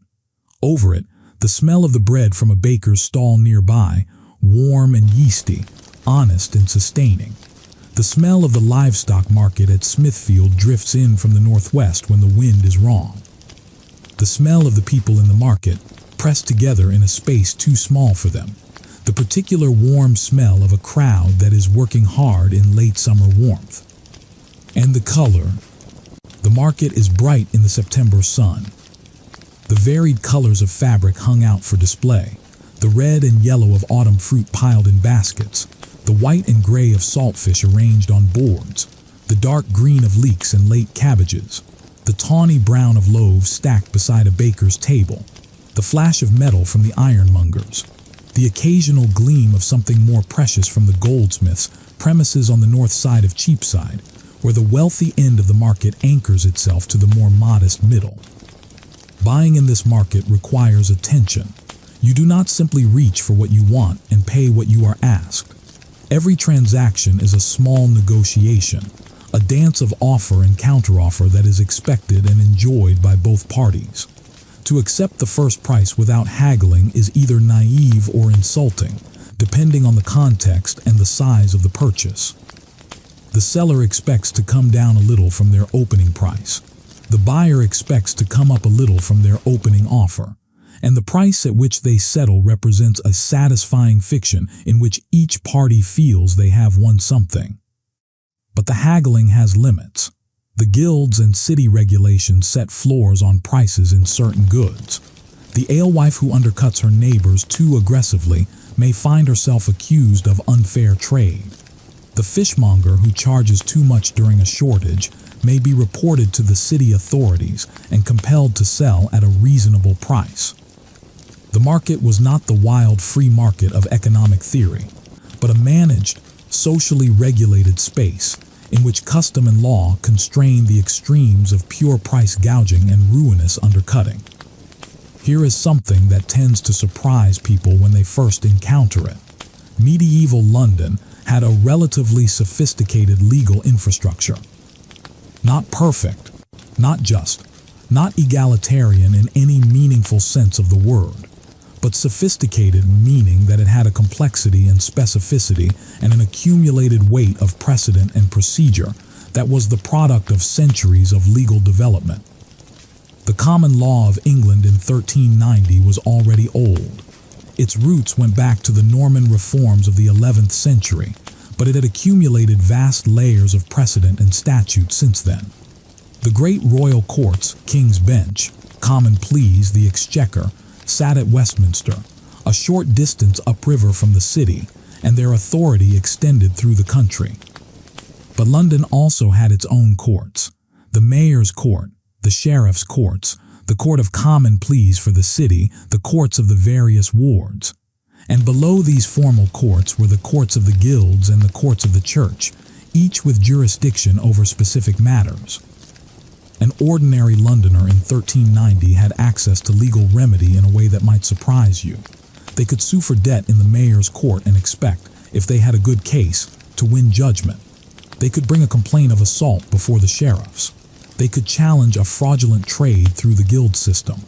The law was weighted in favor of those with money, education, and connections, as it always has been in every society, but it was not simply absent for those without those advantages. Complaints from poor people appear in the city's records, and some of them were successful. The concept of the common law, that everyone, including the king, was subject to the law, was already an important idea in 1390, even if its application in practice was full of exceptions and compromises. The Magna Carta had been in existence for nearly 2 centuries, and while its original significance was primarily about the rights of the barons against the king, it had been reinterpreted over those 2 centuries in ways that extended some of its protections more broadly. The idea that a free person could not be imprisoned without due process was not merely theoretical in this period. It was invoked. People knew about it. The language of legal rights was not confined to the educated elite. The courts themselves were public, and trials in the city courts were attended by crowds that brought their own opinions and sometimes their own noise. The audience in a medieval English court was not the passive observer of a modern legal proceeding, but an active, sometimes disruptive presence, who might jeer at a defendant they thought guilty or cheer one they thought innocent, who might be drawn into testimony, who carried the verdict home to the neighborhood, and thus ensured its enforcement through the social pressure of community knowledge. Justice in this world was communal in a way it is not now, and this had both advantages. It was difficult to disappear quietly with a verdict that the community considered unjust, and disadvantages. It was equally difficult for the verdict to be dispassionate when the community had already formed a strong opinion. Let me tell you about the roads. Outside the city walls, in the approach roads that connected London to the rest of the country, the question of road quality becomes suddenly urgent if you are planning to travel. The medieval English road system was, to put it charitably, inconsistent. The main highways, the ancient Roman roads, maintained in varying degrees, supplemented by established tracks that had become roads through generations of use, were recognizable as routes and in good conditions were serviceable. In bad conditions, spring mud, autumn rains, the aftermath of heavy traffic in a wet winter, they could be deeply unpleasant and occasionally impassable. The responsibility for maintaining roads fell on the communities through which they passed, through a system that was largely theoretical in its ambition and considerably less impressive in its practice. Parishes were supposed to maintain the roads that ran through them. The manor lord was responsible for certain improvements. Bridges fell under particular jurisdictions that were often complicated and contested. The result was a patchwork of road quality in which you might travel well-maintained road for several miles, and then without warning find yourself in a rutted, flooded, ankle-deep in mud stretch that required significantly more effort and time than your planning had allowed for. For the movement of goods, this meant that everything was calculated with an awareness of seasonal variation. Winter was the worst time to move cargo by road. The roads were worst and the days were shortest, and the labor of draft animals was hardest in cold and wet. Summer was better.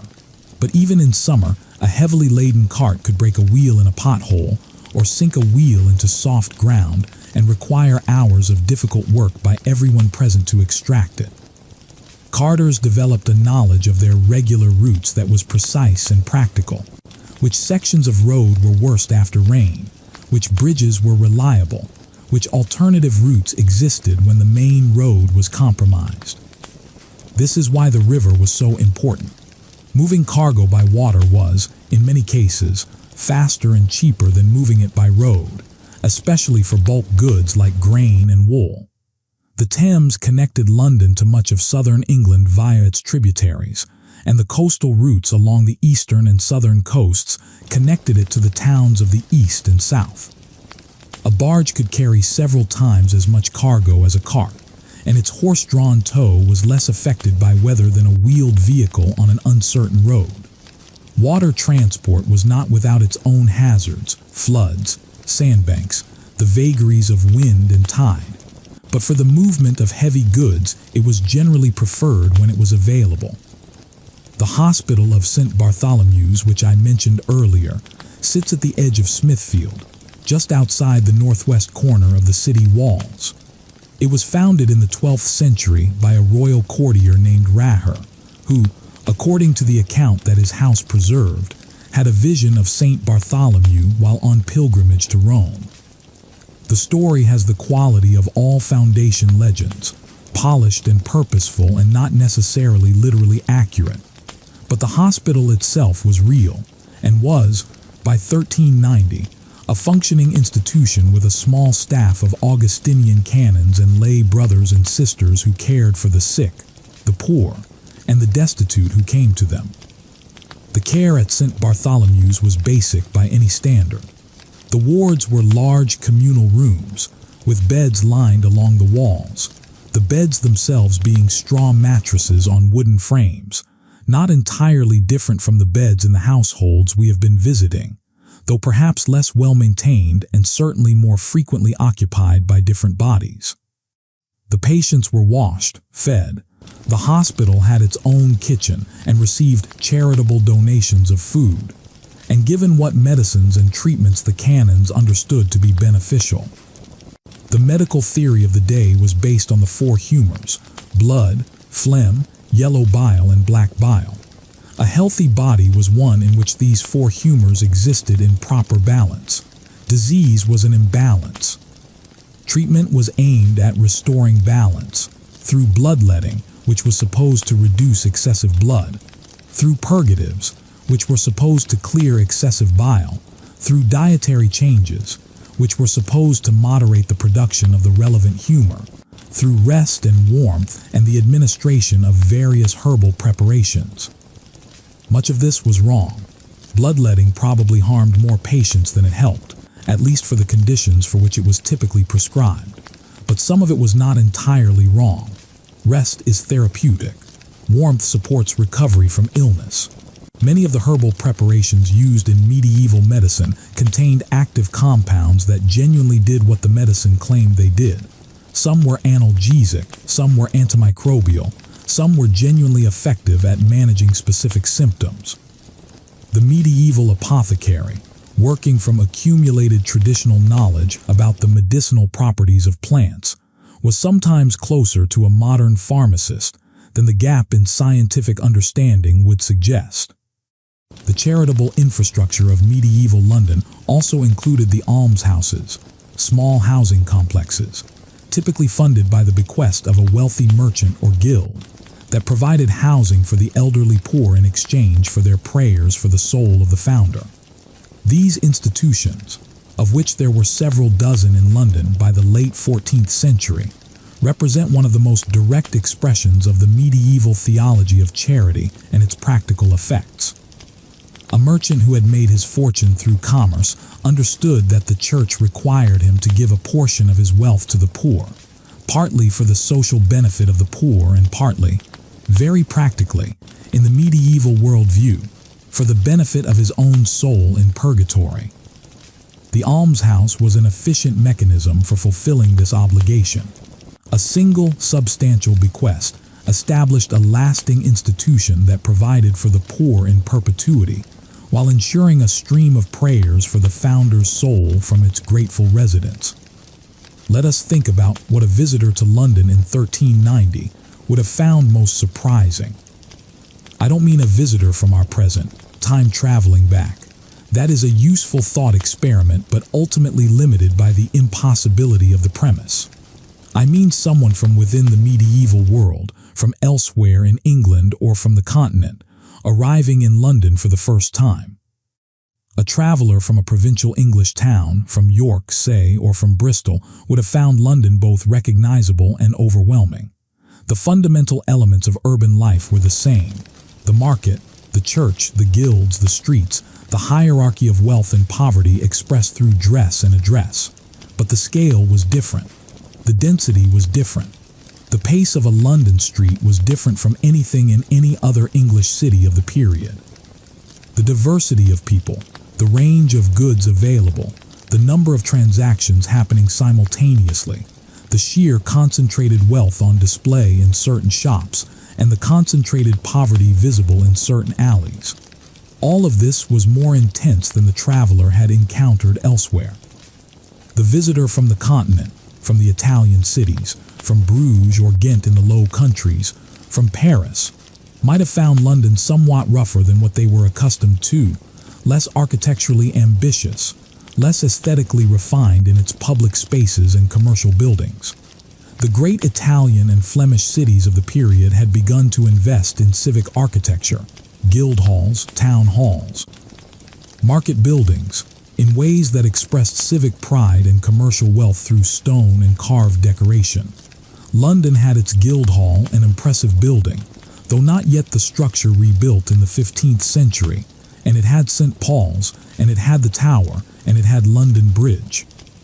But the general fabric of the city's ordinary buildings was timber and plaster, functional rather than beautiful, and the urban infrastructure was less advanced than in the more prosperous continental commercial cities.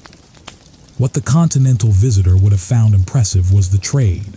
The volume of commerce moving through London's wharves and markets, the international character of the merchants doing business there, the sophistication of the financial instruments being used to conduct that commerce, letters of credit, bills of exchange, partnerships, insurance, all of this was world-class in 1390.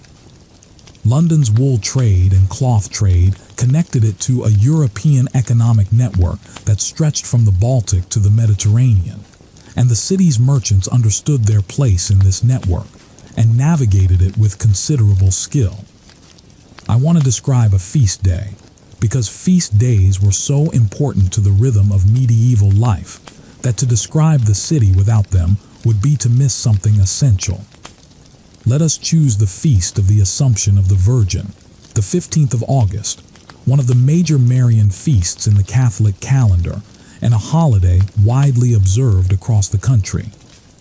The day begins before dawn with the ringing of bells from every parish church in the city. Not the ordinary hour-marking rings, but the full peal celebration of a major feast, multiple bells in sequence and combination, filling the air with a sound that builds and washes over the city like something that is more felt in the chest than simply heard in the ears. You cannot sleep through it, and most people do not want to. The feast day begins in church, with the early morning mass in which the specific commemoration of the day is made, the story of Mary's assumption into heaven told in the liturgical texts, and sometimes in a brief sermon. After Mass, the city relaxes into its holiday. The workshops are closed. The market is smaller than a weekday. Some stalls have closed entirely. Others are selling the food specific to celebration. Honeyed pastries, spiced wine, the particular foods that appear on feast days and on no other days. The streets have a different energy from a working day, less purposeful and directed, more given to wandering and congregation and the particular pleasure of being idle with permission. The procession is one of the central events of a major feast day. The guilds assembled in their livery colors, the clergy with their processional crosses and incense, the mayor and aldermen in their formal robes, moving through the streets of the city in a prescribed route that was also a kind of civic demonstration. This is who we are, this is our order, this is what we have built here. The crowds lined the processional route to watch, which was simultaneously an act of devotion, an act of civic participation, and an entertainment. The incense from the clergy's censers drifted through the watching crowd and settled on clothing and hair in a fragrance that was itself part of the feast. The smell of incense was inseparable from the experience of the sacred day. In the afternoon, after the procession and the communal eating, the entertainment began. In a city like London, there were always players, companies of actors who performed mystery plays, morality plays, entertainments that could be serious or comic or some mixture of both. The mystery plays, dramatizations of episodes from the Bible and from the lives of saints, were particularly associated with certain feast days and were often performed on mobile stages called pageant wagons that moved through the city streets from one station to another, the audience moving with them or waiting at one station for the wagon to arrive. The plays were in the vernacular, in English, and their language was often rich and vivid and direct in ways that engaged an audience that might not have had any formal education, but had an intimate knowledge of the stories being dramatized. The Corpus Christi plays, performed in many English towns on the Feast of Corpus Christi in late spring or early summer, were the most elaborate of these theatrical events. Full cycles of plays that dramatized the entire arc of Christian history from the creation to the Last Judgment. London's relationship to the mystery cycles was slightly different from the great northern cities like York and Chester, which are most famous for their surviving cycles, but theatrical performance was absolutely part of London's feast day culture. As the afternoon moved into evening, the city's taverns filled with people who had celebrated appropriately and whose celebration was continuing. This was not a sedate affair. Feast days were genuinely festive in the most complete sense of the word, and the drinking that accompanied a major celebration could be substantial by any standard. The city authorities worried about this, as city authorities have always worried about the combination of holiday and alcohol, and there are records of people arrested for disorderly conduct on feast days, and of injuries sustained in the high spirits of celebration. But the celebration was real, the pleasure was real, and the connection between the religious solemnity of the morning and the earthly pleasure of the afternoon was not experienced as a contradiction.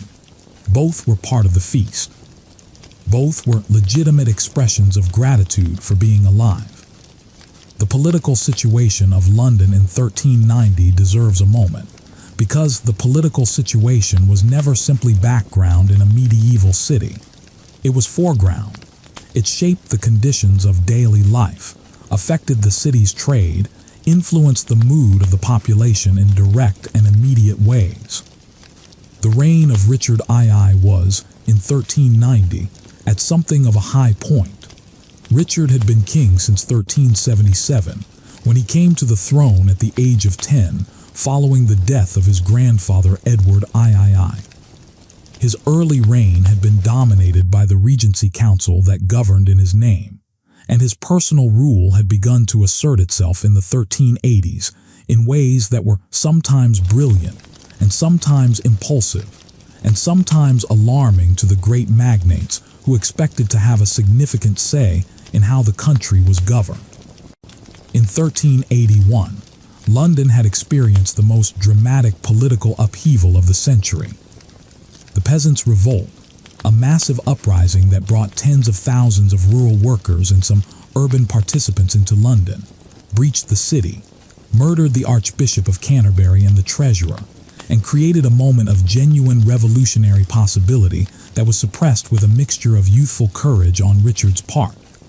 He met the rebels at Smithfield when he was 14 years old and spoke to them directly, and calculated brutality in the reprisals afterward. The revolt left marks on London's memory that were still fresh nearly a decade later. By 1390, the political atmosphere had calmed somewhat. The Lords Appellant, a coalition of magnates who had briefly seized control of the government in 1387 and executed several of Richard's favorites, had retreated to an uneasy peace with the king, and there was a surface stability, though those who looked carefully could see the tensions building toward the eventual crisis of Richard's deposition in 1399. For ordinary Londoners, the politics of the court were simultaneously very important and very distant.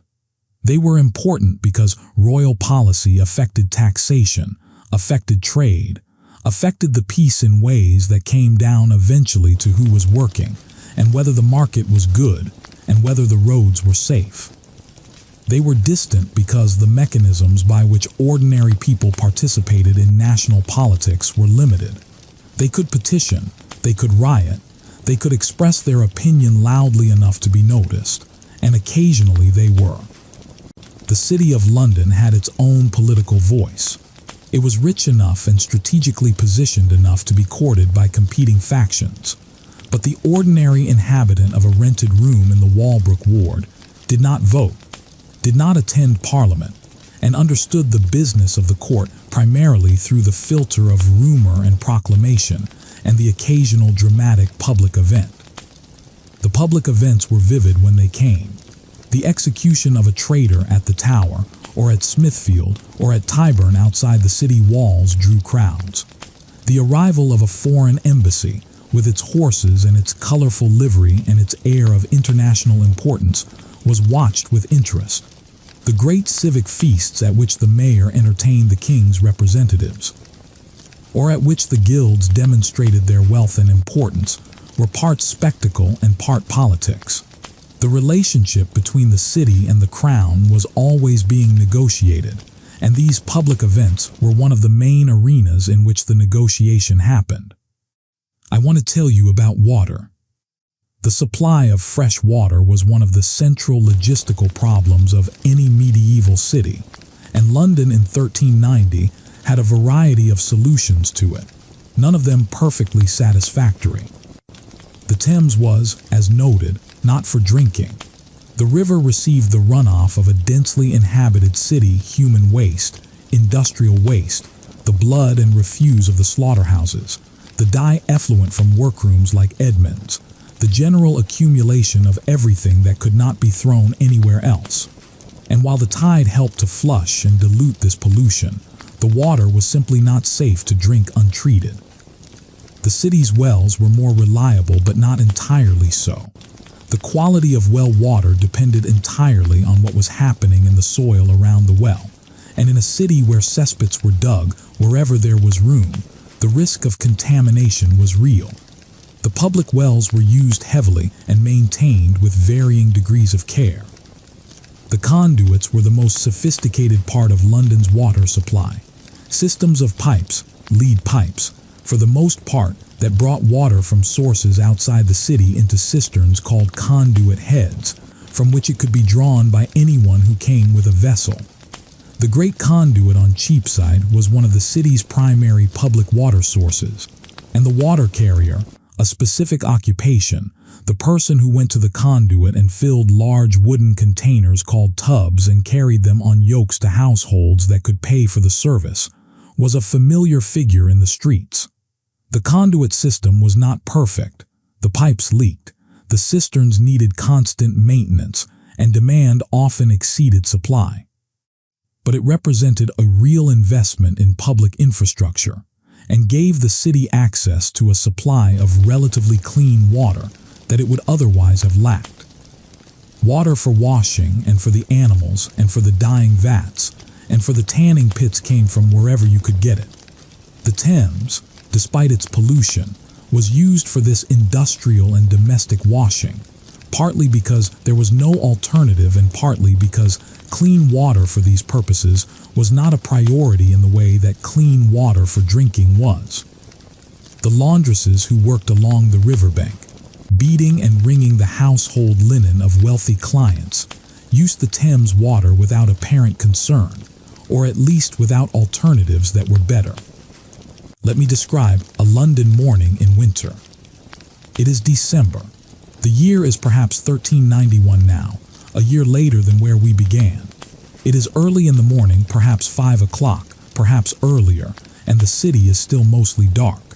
The days are short, the nights are long, and the cold comes into the spaces between buildings and settles along the river with a thoroughness that makes the idea of leaving a warm bed feel genuinely impractical. But people are up. Edmund the dyer is up, because he went to bed at 7 or 8 the previous evening, and his first sleep has ended, and the brief wakefulness of the night's middle has given way to a second sleep that ended before dawn, as it reliably does for people who work by daylight and sleep by darkness. He lights a candle from the coals he banked the previous night, and he tends the fire, which has reduced to a bed of embers that he coaxes back to life with careful additions of dry wood. The fire catches, and the room begins to warm slowly. Joan is up shortly after him. She nurses the baby in the near darkness, sitting close to the fire in the chair that is the one piece of furniture in the house that she considers unambiguously hers. The baby makes the contented sounds of a baby who is getting what it needs.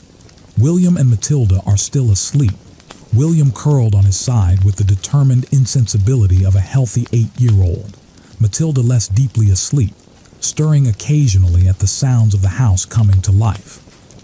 Thomas the apprentice is also awake, because Edmund roused him on his way through the workroom to the fire, which is Edmund's right and Thomas's obligation, however much Thomas might privately wish it were otherwise. Thomas fetches water from the conduit, a cold, dark, pre-dawn task that he completes with a speed born of wanting to get back inside, and fills the pot over the fire for the morning's pottage. Outside, the city is waking in the same incremental way. The bakers have been awake for hours already. Their ovens have been going since midnight or before, and the smell of fresh bread is already in the cold air, that warm, yeasty smell that is one of the most reliably comforting smells in the world. The fishmongers are laying out their morning stock, salted fish for the most part at this season, with some freshwater fish from the river. The night soil collectors have done their rounds and are gone. The ward watch is ending its night's patrol, the watchman tired and cold and glad for it to be over. As the light begins to come up, the gray, grudging light of a December morning in London, arriving too slowly, the streets fill. The sound of the city assembles itself from its component parts, the distant bell of a church announcing the hour, the creak of a cart, voices, hooves on cobbles. The vapor of breath and cooking and animal warmth rises from the streets into the cold air and becomes a low, fragrant mist that hangs at the level of the second-story jetties. Matilda sets out for the well with a bucket, her breath visible in the cold air. She is dressed warmly, her wool kirtle, a heavy cloak, a woolen hood pulled close, but the cold is real and she walks quickly. At the well she encounters the baker's daughter from the next street, a girl of roughly her own age with whom she has the kind of friendship that consists largely of the things said in the 2 minutes at the well every morning, a friendship conducted in short exchanges about nothing very important that both girls would miss if it stopped. They talk about a cat that has kittens somewhere in the yard behind the baker's building. They talk about whether it will snow. They separate, each carrying their water back to their respective households, and the morning continues. This is what winter morning looked like in London in 1390. Not dramatic, not romantic, not brutal though it was cold. Just life, organized and purposeful and specific, proceeding in the small and ordinary ways that life proceeds. There are aspects of medieval London that I have not yet mentioned, not because they were unimportant, but because I wanted to give the ordinary, everyday fabric of the city its proper space, before introducing some of the more unusual features of the world. let us talk about what happened to the dead. Death was a more visible presence in medieval London than it is in modern cities. This is not to say that death was welcomed or treated casually. The medieval texts that survive are full of grief, full of fear of death, full of the theological and emotional struggle with mortality that is universal to human experience. But death was less concealed. It happened at home, mostly, in the same rooms where people ate and slept and worked, in the presence of family and community. The deathbed scene, with its gathering of family, its last rites administered by a priest, its prayers and vigils and final moments, was a communal event rather than a private one. People died in company. After death, the body was washed and prepared by the women of the household, or, in the case of the wealthy, by professional layers out who provided this service. The body was wrapped in a shroud and laid out for the watching period, the vigil in which family and neighbors sat with the dead, praying and keeping the body company through the hours before burial. This vigil was taken seriously as a religious and social obligation. It was not always silent. The combination of prayer and grief, and the human need to tell stories about the person who had died often made death vigils surprisingly vivid occasions. Burial was almost always in the churchyard of the parish church, the ground immediately surrounding the church, which in the dense urban context of medieval London was often quite limited in area, and was consequently used with a thoroughness that disturbs modern sensibilities. Graves were shallow and reused.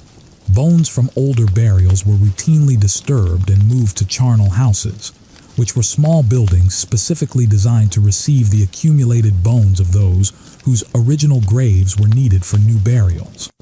The charnel house was a familiar feature of the medieval parish churchyard, a practical solution to the problem of limited space in a city where death was constant and ground was finite. The wealthy were buried inside the church when possible, in chapels associated with their family, or in the chapels of their guild, or under the floors of the nave. Their graves were marked with effigies or brasses that identified them for the prayers of future generations. This was not vanity, or not simply vanity. It was a genuine expression of the medieval belief that prayers offered by the living could reduce the time a soul spent in purgatory, and that maintaining a grave marker ensured that prayers would continue to be offered long after the family had dispersed or the personal memory of the individual had faded. The churchyard was also, with a frequency that surprises people, used as a space for ordinary activities, for markets, for meetings, for the storage of building materials, for the grazing of animals. The boundary between sacred and ordinary in medieval life was permeable in ways that later centuries would increasingly find uncomfortable. The churchyard was God's acre, set apart from the surrounding world by its consecrated status, and also where the children played and the merchants met and the pigs grazed, because it was available space in a city that was perpetually short of it. Let me spend some time in the Tower. The Tower of London in 1390 was not the museum it is today.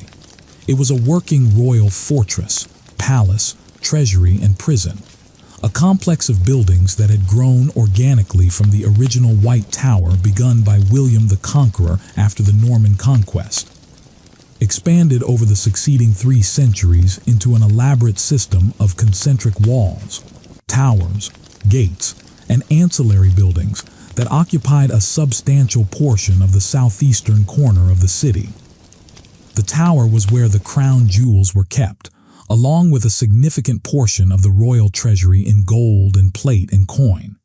It was where the records of the royal administration were stored, in the Chancery's archive. It was where the king might stay when he was in London, and where distinguished prisoners were confined. The tower was staffed by a garrison of soldiers, by administrative staff, by servants of various kinds, and by the animals of the royal menagerie, a collection of exotic animals that had been maintained in the tower since the 13th century, and that in the late 14th century included lions, a leopard, bears, and an elephant whose housing must have presented considerable practical challenges. The menagerie was one of the sights of London, and people came from outside the city to see it. The White Tower at the center of the complex was an imposing building by any standard. Massively thick walls of whitewashed Caen stone, 4 stories high, with the characteristic rounded corner turrets of Norman military architecture. The Chapel of St. John the Evangelist on the 2nd floor of the White Tower is one of the finest surviving examples of Norman ecclesiastical architecture in England. Simple, massive, beautiful in a way that has nothing to do with decoration and everything to do with proportion and the quality of the stone light. The tower's role as a prison for high-status individuals was already well established by 1390. Being sent to the tower was not the same as being sent to Newgate.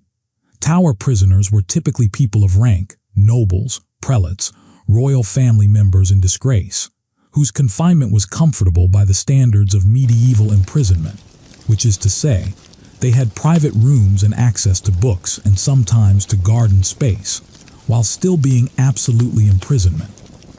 The tower had acquired, in the aftermath of various political crises of the previous century, a reputation as a place from which powerful people sometimes did not emerge alive, and this reputation was accurate enough to be intimidating. Let us walk now to the waterfront in the evening and watch the last light of the day on the river. The day is ending. The autumn is well advanced now, and the light that remains at the end of the afternoon has that particular quality of late autumn light, a horizontal, golden, slightly melancholy light that makes everything it touches look simultaneously more beautiful and more temporary than it is. The leaves on the few trees within the city have turned and some have already fallen. They blow along the gutters and collect against the feet of market stalls and in the gaps between cobbles. The wharf smells of mud and rope, and the particular combination of salt and fish and cargo that characterizes working waterfronts everywhere and in every period. The boats at their moorings move on the river's surface with the slow, irregular rhythm of water, rising and falling, swinging slightly on their lines.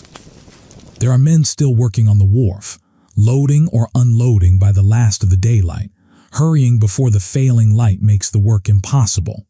There is a rhythm to their labor, the practiced efficiency of people doing physical work they have done hundreds of times, moving cargo in the specific ways that move it most quickly and with least injury to either the cargo or themselves.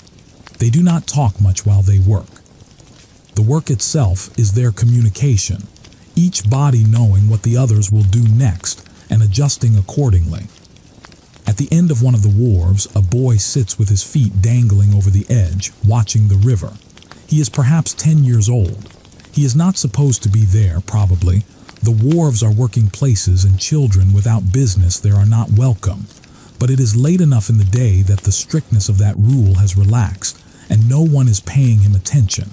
He is watching something in the water, perhaps a fish. Perhaps simply the movement of the current, the way the surface breaks around a moored boat and reforms downstream. The river is brown today, as it usually is, tidal and silty, the color of strong tea. But the light on it is the color of bronze, and where the current catches the surface it throws up small bright fractures of reflection that are, for a moment, quite beautiful.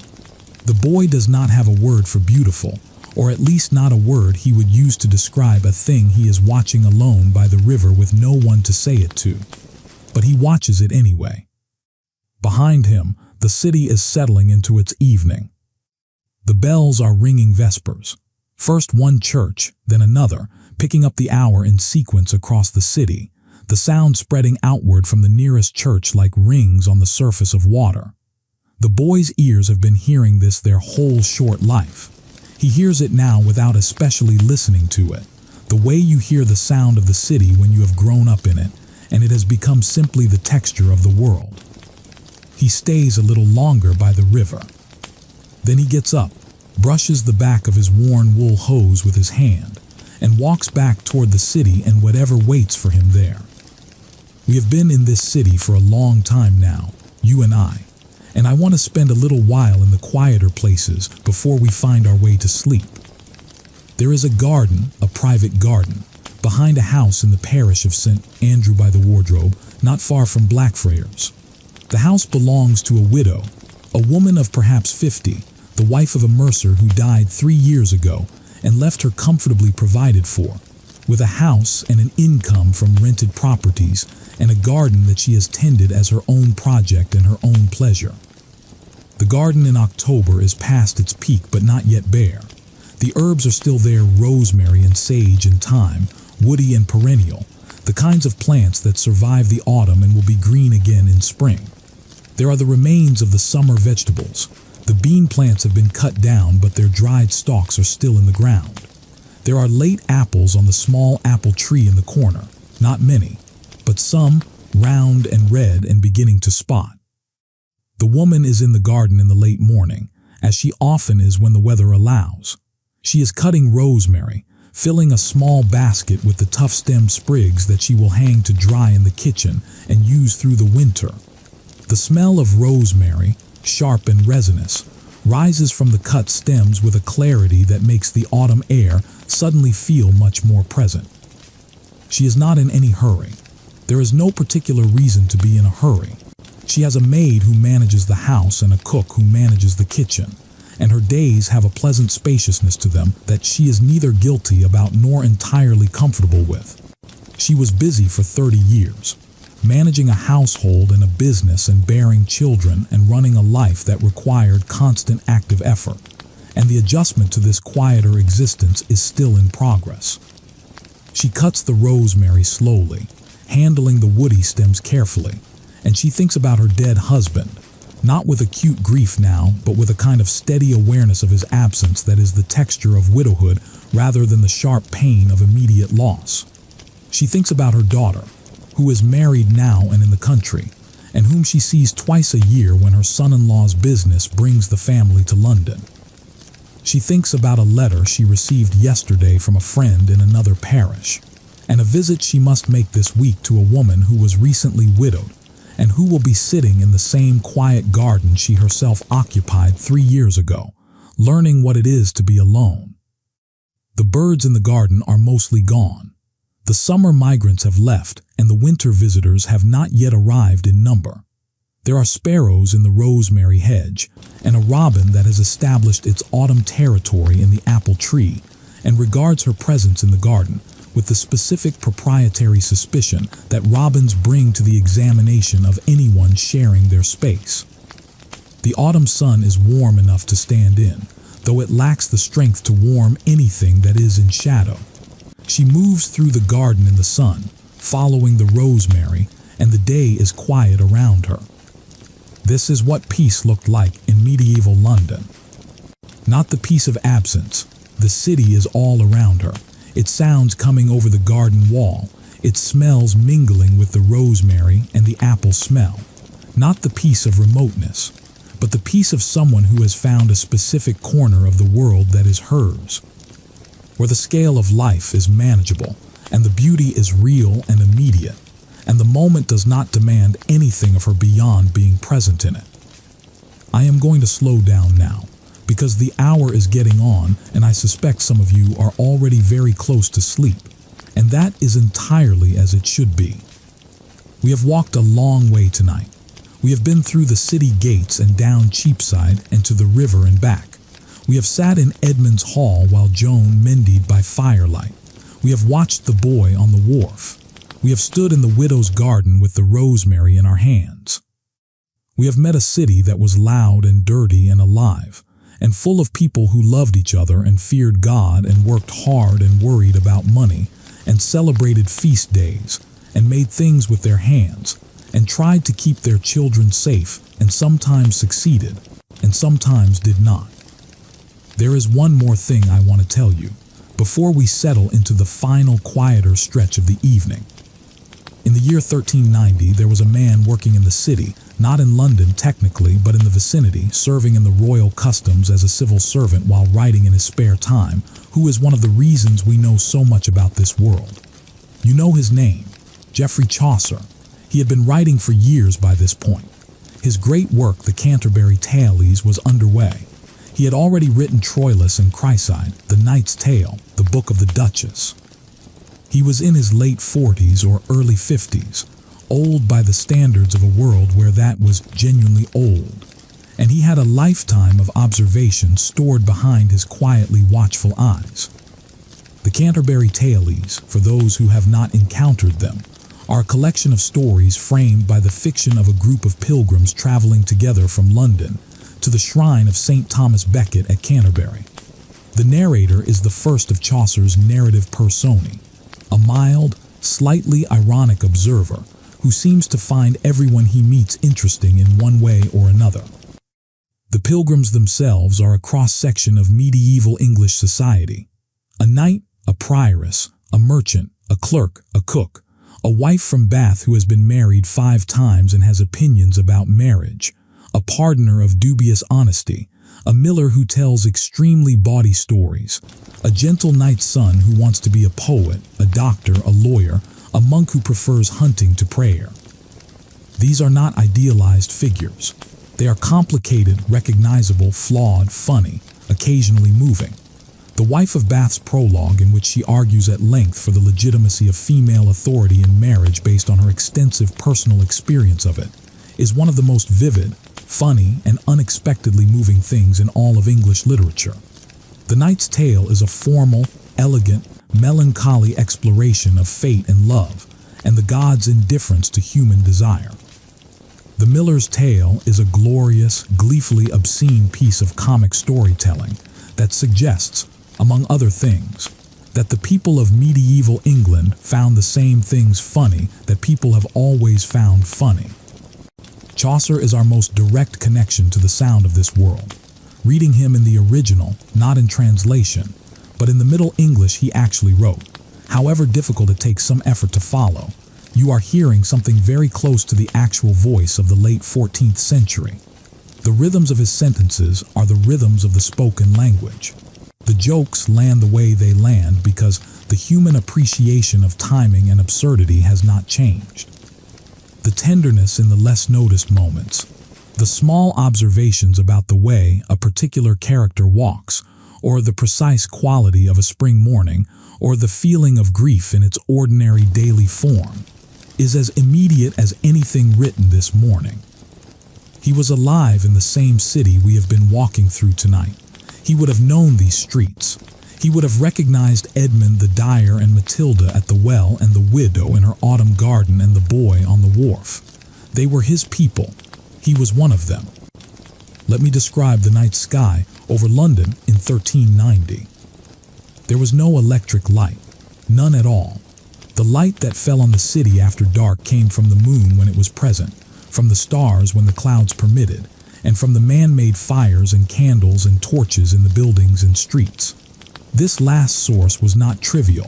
A city of 50,000 people with fires in every house produced a visible glow, but it was nothing like the light pollution of a modern city. The sky over medieval London at night was dark in a way that no one in a modern metropolitan area has ever seen. Stars were visible in a way they are not visible in London today, or in any comparable modern city. The Milky Way was a presence in the summer sky, that pale band of light that now requires leaving the city entirely to see. The planets, visible to the naked eye, their light steady rather than twinkling against the moving, flickering light of the stars, were named and tracked and believed to have direct influence on the lives of the people beneath them. Astrology was not fringe knowledge in 1390. It was a respected branch of natural philosophy, taken seriously by the most educated people in Europe, used by physicians to time treatments and by rulers to make decisions, and by everyone who could afford an astrologer's services to navigate the uncertainties of life. The connection between the sky above and the life below was felt as real. On a clear winter night, the stars over London would have been extraordinary. I don't know that any of us can fully imagine it now, having lived our whole lives under skies brightened by electricity. But you can get close if you have ever been far enough from a city on a clear night in the mountains, or in the middle of an ocean, or in a desert, and looked up and found that the sky was not the thin, sparse thing you were accustomed to, but something dense and textured, and almost overwhelming in its depth. The people who looked at that sky knew it in a way that most of us do not. They knew the constellations as stories, Orion the Hunter, the Pleiades, the Great Bear, and they used the stars for navigation and for the ordering of time. The medieval calendar was a sky calendar as much as it was a church calendar. The rising of particular stars marked the change of seasons, and farmers and sailors read the sky with the literacy that comes from lifelong attention.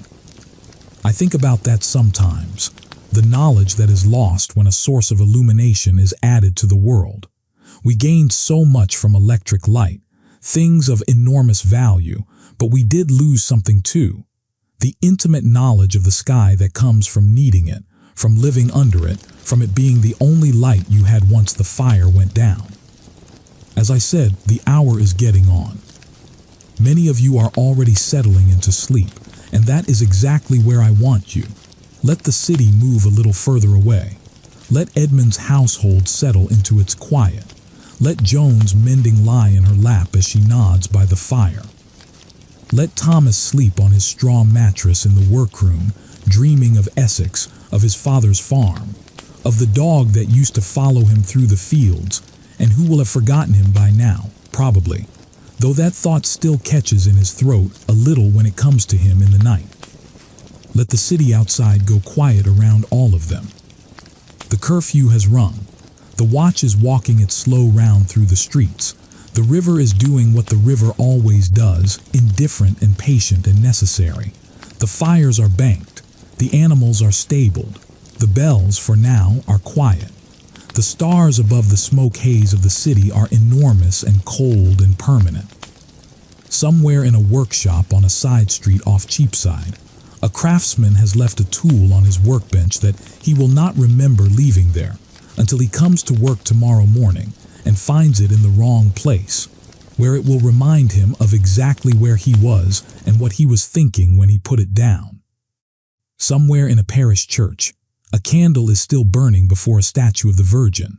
Someone lit it before Vespers, and it will burn for another hour before it gutters and goes out, casting its small, warm, impermanent light on the blue and gold of her painted robe. Somewhere on the bridge, one of the householders has forgotten to close a shutter, and the light from their window falls down onto the water in a long line that the current breaks apart and reassembles, breaks apart and reassembles. This is what it was. This was the city. Not a romance, not a horror story. A place where people lived and worked and loved and died and woke up the next morning and did it again. A place with a river at its heart and a sky full of stars above it and 600 years of continuation spreading out ahead of it, all the way to us. All the way to this moment, this quiet late night wherever you are in the world. I should tell you a little more about the quiet trades, the ones that don't get mentioned in the exciting histories, the ones that kept the city working in ways that go unnoticed unless you are paying very careful attention. The water carriers, who we mentioned briefly in the context of the conduits. These were men and women both, who fetched water from the conduit heads and from the Thames and from the wells, and carried it to households and businesses who paid for the service. They used wooden yokes across the shoulders, from which 2 large buckets or tubs hung, and they moved through the streets with the particular rolling gait that comes from carrying weight at the ends of a long pole. It was hard, repetitive, lower body work that produced very specific muscular development in the shoulders and the calves. Water carriers knew the streets of their route intimately, knew which households took water daily and which weekly, and which only when their cistern was empty, knew which customers tipped generously and which did not tip at all. The laundresses, who collected linen from households and washed it and returned it. Laundry in this period was a serious physical undertaking. The soaking, the beating, the wringing, the drying, the folding, each step was manual labor done in cold water in cold weather. The laundresses who worked along the Thames bank beat clothing against stones in the river, which was effective if not gentle on the fabric, and then spread it on the bank to dry in whatever sun or wind was available. A good laundress was valued. Clean linen was a significant element of middle-class self-presentation in this period, and the households that could afford to have their linen professionally washed did so regularly. The rubbish collectors. The city generated enormous quantities of waste, kitchen waste, industrial waste, the waste of the livestock markets, human waste from the privies, and the management of this waste was a constant preoccupation of the city authorities. The official system required householders to deposit their waste in the streets at specified times and in specified ways, from which it would be collected by the rakers, the city's waste collection workers, and taken outside the walls for disposal. The system worked imperfectly, as systems always do. Some householders disposed of their waste privately and informally in ways the regulations did not approve of, and some rakers were more diligent than others. But the system existed, and it represented a genuine effort to manage the waste of a densely inhabited city in a way that reduced the worst consequences of that density. The musicians. London was full of music in ways that are easy to overlook. The religious music of the churches and the cathedral, the great plainchant tradition of the medieval church, with its austere and beautiful polyphony in the larger establishments, was the most formally organized music. But it was not the only music. Street musicians played for coins on Cheapside and at the market on Smithfield. Professional musicians were employed in wealthy households for entertainment. The waits, the city's own musicians, employed by the municipality, played in public on feast days and sometimes at night, their music drifting over the sleeping or half-sleeping city like a slow tide. Musicians who traveled with noble households or who played at the inns and taverns for their suppers and their beds were as much a part of the city's texture as the water carriers and the laundresses. The scribes and notaries who provided writing services to those who could not write, or who needed documents in forms that required professional expertise.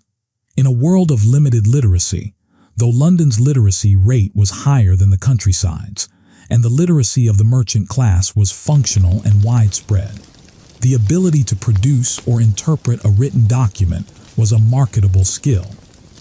Scribes set up near the law courts and at Paul's Walk, offering their services to those who needed contracts drawn up, wills written, letters composed, accounts kept.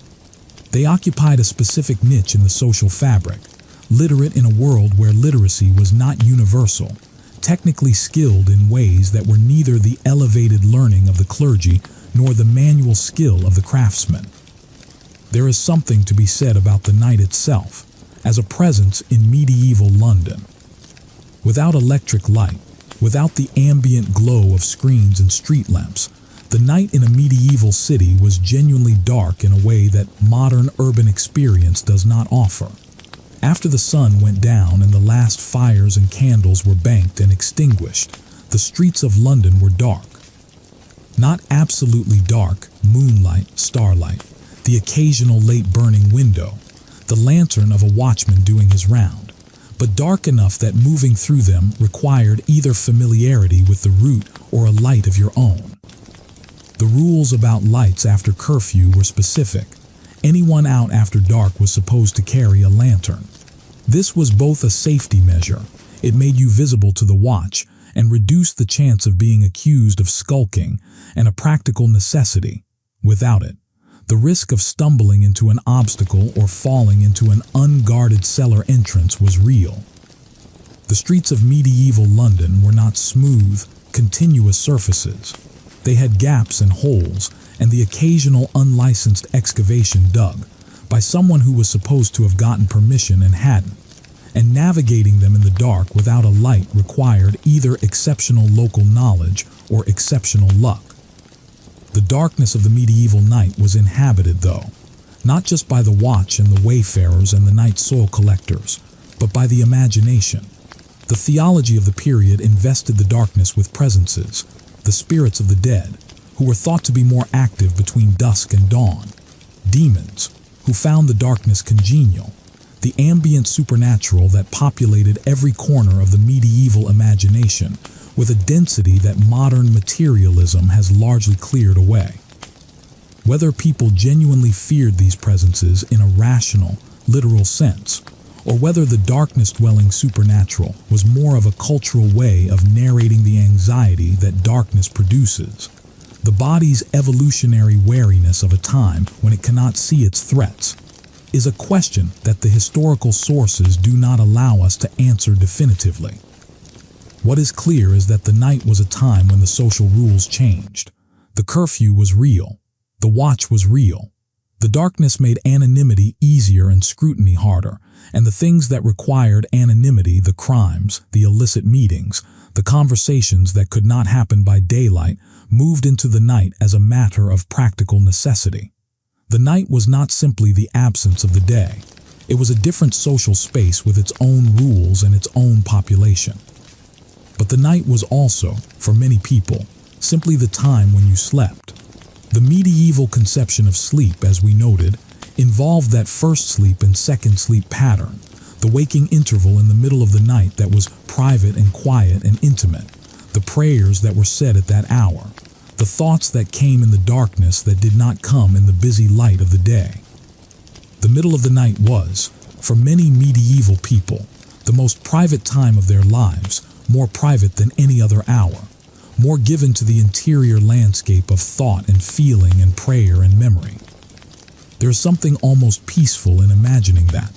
The city dark and mostly quiet, and in thousands of households throughout the city, people lying in the darkness in that waking interval, their minds moving gently over the day that was past and the day that was to come, not with anxiety, but with the specific quality of attention that the dark and the quiet enable.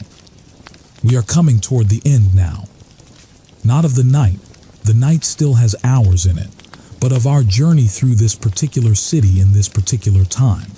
We have seen a great deal. We have been to the market and the river and the tavern and the garden and the church and the workroom and the hall.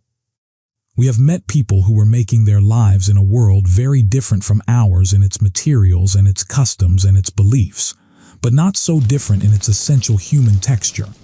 The desire to be warm, to be fed, to be loved, to have work that meant something, to belong to a community, to find occasional moments of beauty or pleasure or rest in among all the labor and all the difficulty. There is one last thing I want to say before we settle into the final quiet of the night. History is, in the end, about people, not about events. Events are things that happen to people. And events have histories of their own that are fascinating and important. But the heart of history is always the individual human life, the specific texture of being alive in a particular place at a particular time. When we talk about medieval London, we are talking about individual men and women and children who got up in the morning with specific aches and specific worries and specific pleasures, who loved their particular children and argued with their particular neighbors and prayed to their particular saints and found their particular joys and griefs in the specific circumstances of their specific lives. Edmund the Dyer is not in any historical record. He is a figure I have assembled from the accumulating knowledge of how people like him lived. But he is not fictional exactly either. He is a composite of the real. The real men who kept real dyeing workshops in late 14th century London, who had apprentices and wives and children, who argued with wool merchants and counted their money by firelight, and went to church on Sunday and died eventually and were buried in the churchyard of their parish, and are now utterly, completely forgotten. They are the vast majority of human history, the people who lived without leaving a record legible to us, who loved and worked and died and left no trace except the city they helped to build, and the children they raised who raised other children all the way down to now. History remembers the powerful and the extraordinary, but history is made by the ordinary, by Edmund and Joan, by Matilda at the well, by Thomas, homesick and proud on his straw mattress in the workroom, by the widow in the rosemary garden, by the boy on the wharf watching the light on the river. They were here, and they were real. And in some way, in the way that the past persists in the things it made and the people it raised, they are still here. The river is still moving. Outside, or at whatever distance the river is from where you are right now, something is moving.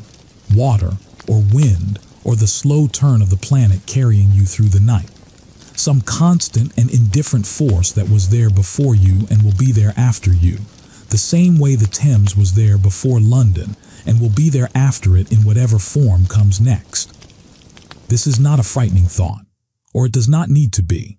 It can simply be a true thought, that we are part of something larger and older and more patient than ourselves, that the world was here before us and the world will continue, that in 600 years someone might think about us the way we are thinking about Edmund and Joan and Matilda tonight, with curiosity and care and the specific tenderness that comes from knowing that someone was here, was alive, was trying. Let that be a comfortable thought. Let it hold you lightly, the way the dark holds the city once the fires are banked. If you are still awake, I am glad of your company, but I also hope that you are beginning to feel the weight of the night settling over you, the way it settled over medieval London, slowly and without hurry. The watch is on its round, the bakers are at their ovens, the river is doing what it always does. The widow's garden is dark and smells of rosemary even in the October night. Matilda is asleep. William is asleep. The baby is asleep. Edmund has banked the fire carefully and said his prayers and pulled the bed curtain closed, and the warmth inside that curtained space is making the cold world outside it feel very remote. You can let the images of the city slowly fade now. You do not need to hold on to them. They have done their work for the evening. They have given your mind something to rest on, something detailed and specific and far enough away from your own particular worries and your own particular day that you could set those things down for a while. The city will still be there if you come back to it. The river will still be moving. Edmund will still be at his vats of dye, Thomas still carrying water, Joan still mending by firelight, the widow still cutting rosemary in the late autumn sun. They are not going anywhere. They have all the time in the world, in the way that the past has all the time in the world. Permanently there, permanently that way, permanently available to the attention of someone who wants to look.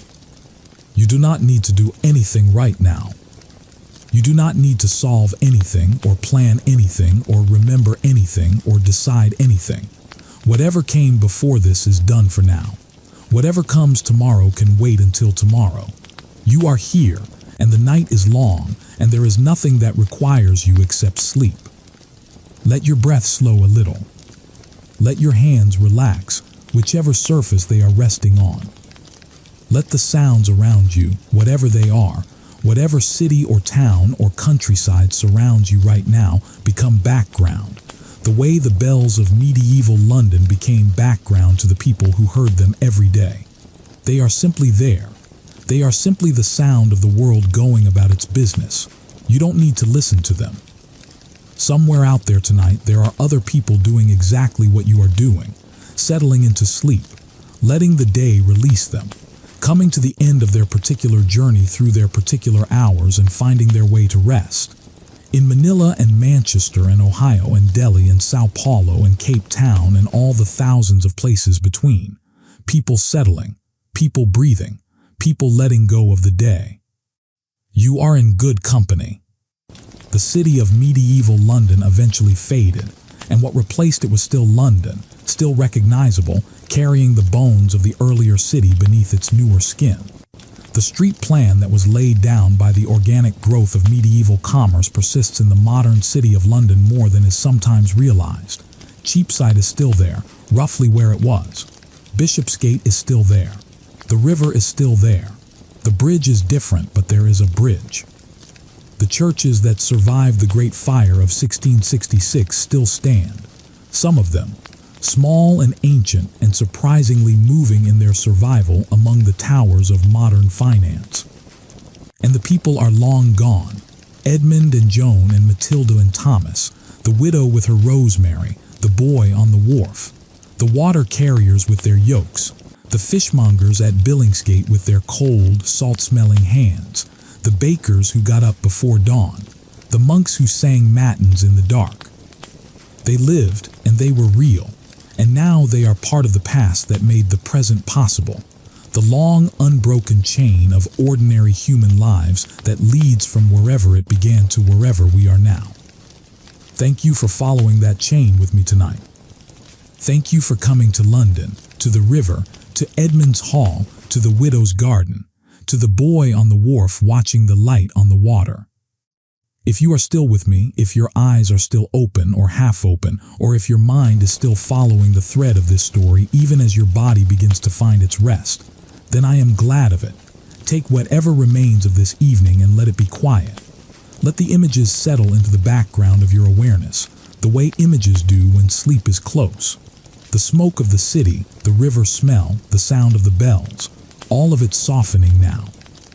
All of it becoming part of the texture of the night, rather than distinct things your mind needs to focus on. Let sleep come whenever it is ready. There is no hurry. There is never any hurry at this hour. If you enjoyed tonight's journey, it would mean a great deal to me if you left a like on the video and subscribed to the channel. And please leave a comment telling me where in the world you are tonight, and what time it is, and whether you are in bed or a chair or somewhere else entirely. I read all of your comments, and they are one of the genuine pleasures of doing this work. Knowing that someone in Tokyo and someone in Toronto and someone in a small village in Wales all came to medieval London together tonight. That is a remarkable thing, and I am grateful for it. If there is a period of history you would like to visit, or a city, or a way of life, please do mention it. You help shape where we go next. Until our next story, then.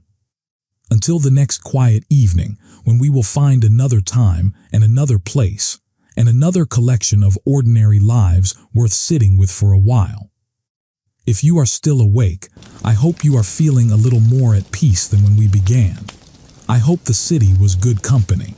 I hope Edmund and Joan and all the others gave your mind somewhere to rest for a while. Take your time now. Let the night do what it does. Let sleep arrive whenever it chooses. Thank you for spending this quiet journey with me. This is Thomas, wishing you a very peaceful night. Good night. There are things we have not yet spoken of. And because the night is long and generous, let me add them in now softly, while you are resting. The tanneries. Tanning was one of the essential trades of any medieval city, because leather was one of the essential materials of medieval life. Shoes, belts, bags, harnesses, saddles, bookbindings, sheaths for knives and swords, water vessels, the covers of chests. All of these required leather, and leather required tanning. And tanning was a process whose smell was so penetrating and so memorable that the tanneries of medieval London were pushed to the edges of the city precisely because no one wanted to be near them who did not have to be.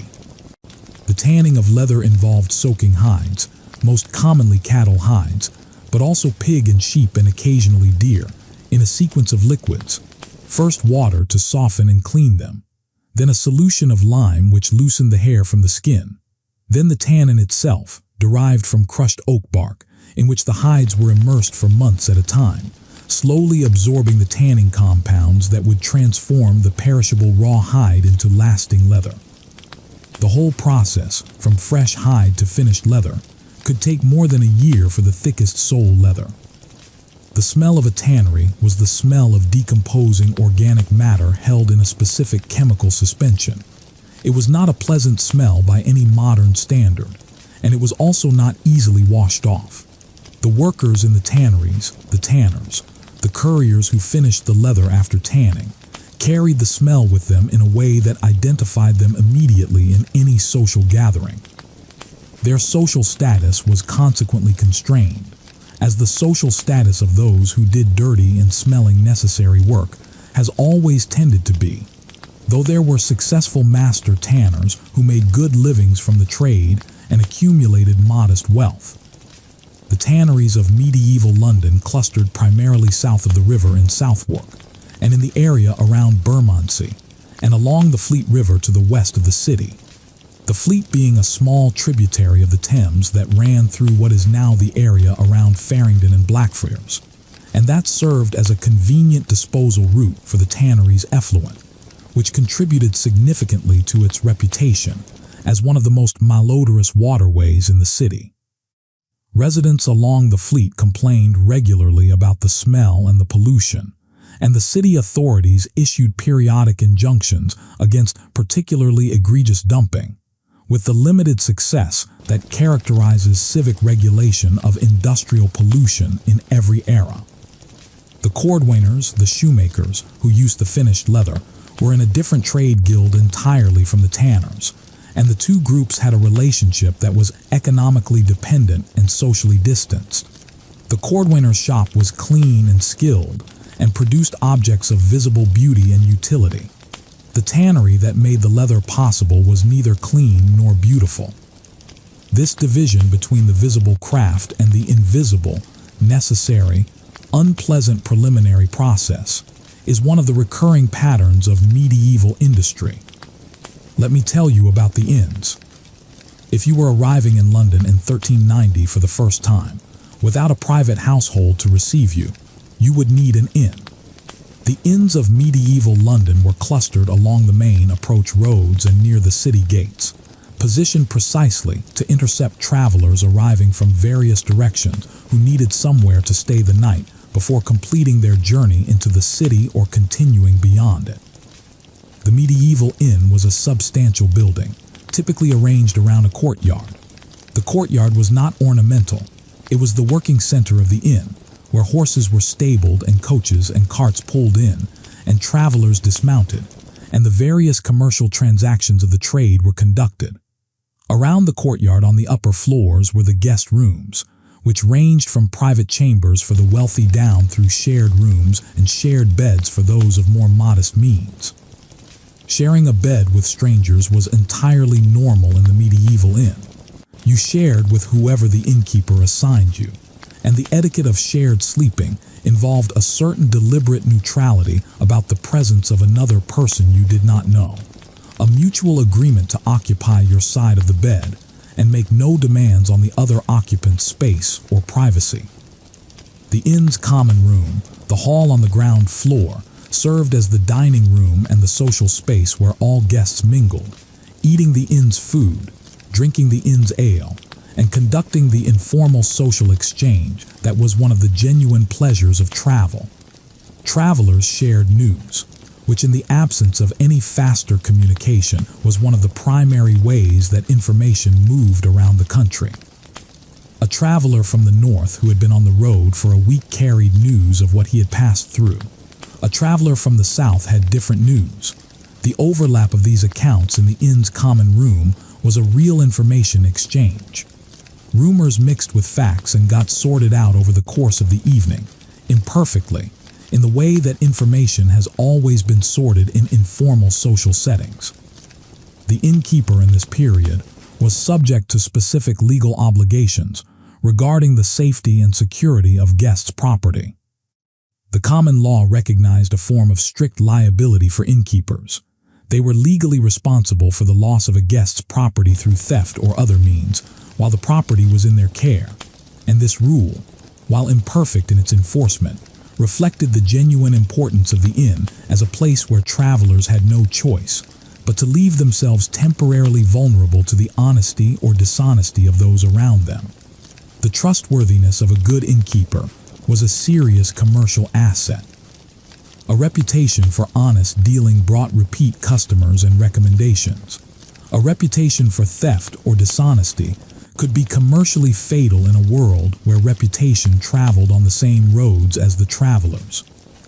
The food at a good inn was honest, filling food of the same general category as the pottages and bread and roasted meats of any well-run household. The food at a mediocre inn was workmanlike at best and actively suspicious at worst.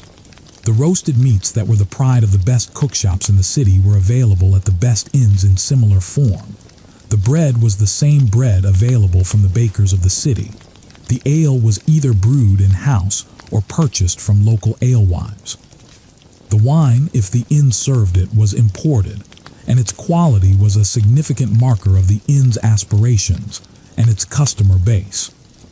The stabling of horses was as important as the accommodation of people, because a traveler without a working horse was stuck, and the condition of a horse after a long road could mean the difference between making the next day's journey and not making it.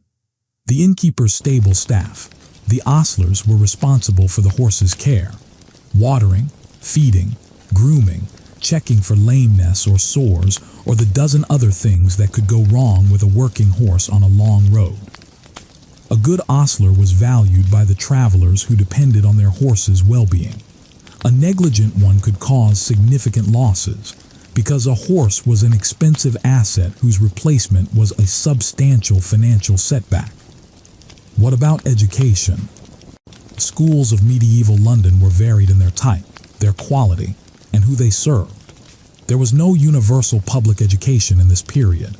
The idea of the state providing schooling to all children regardless of their parents' means was many centuries in the future. But the absence of universal provision did not mean an absence of education.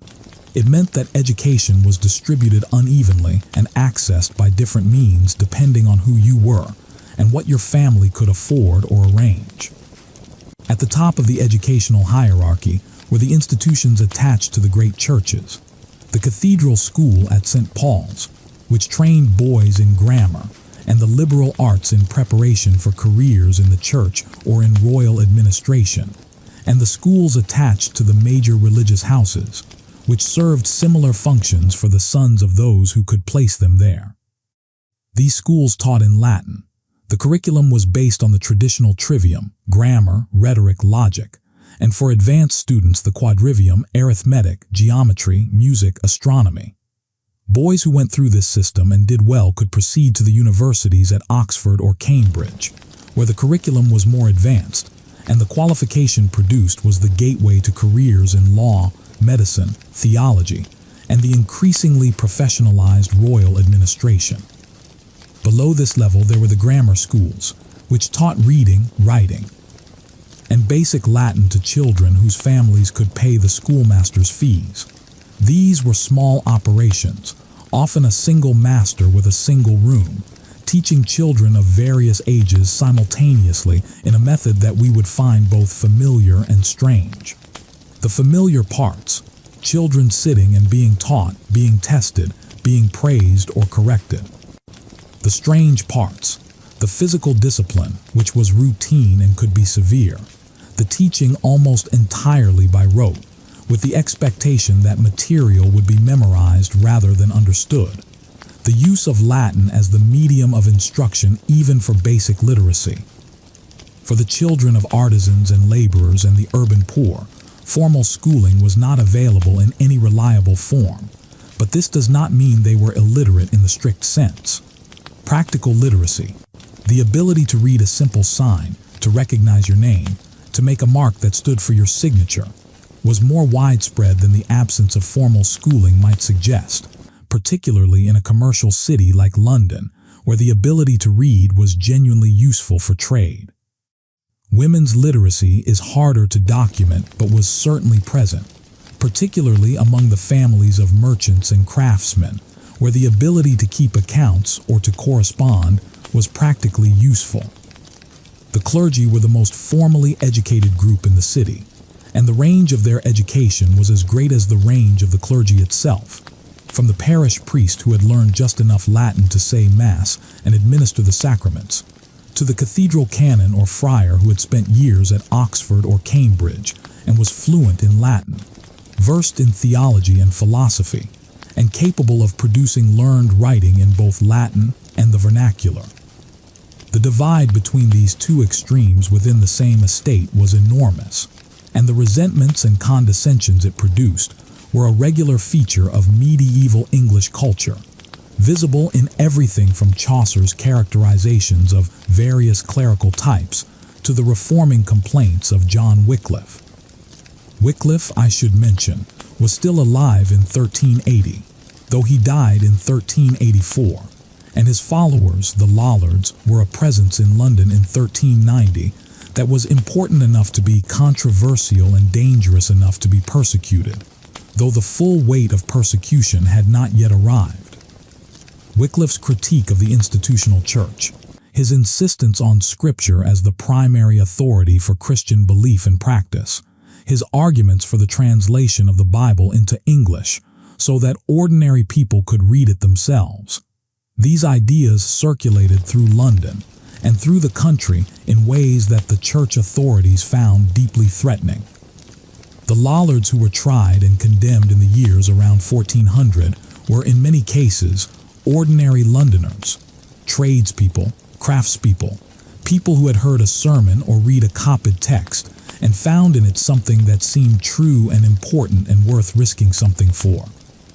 The relationship between literacy and religious dissent was not coincidental. The ability to read and access to texts gave people who were not ordained clergy the capacity to form their own views on religious questions rather than simply receiving what they were told. This was revolutionary in a culture built on clerical authority, and the church recognized it as such. Night is deep now.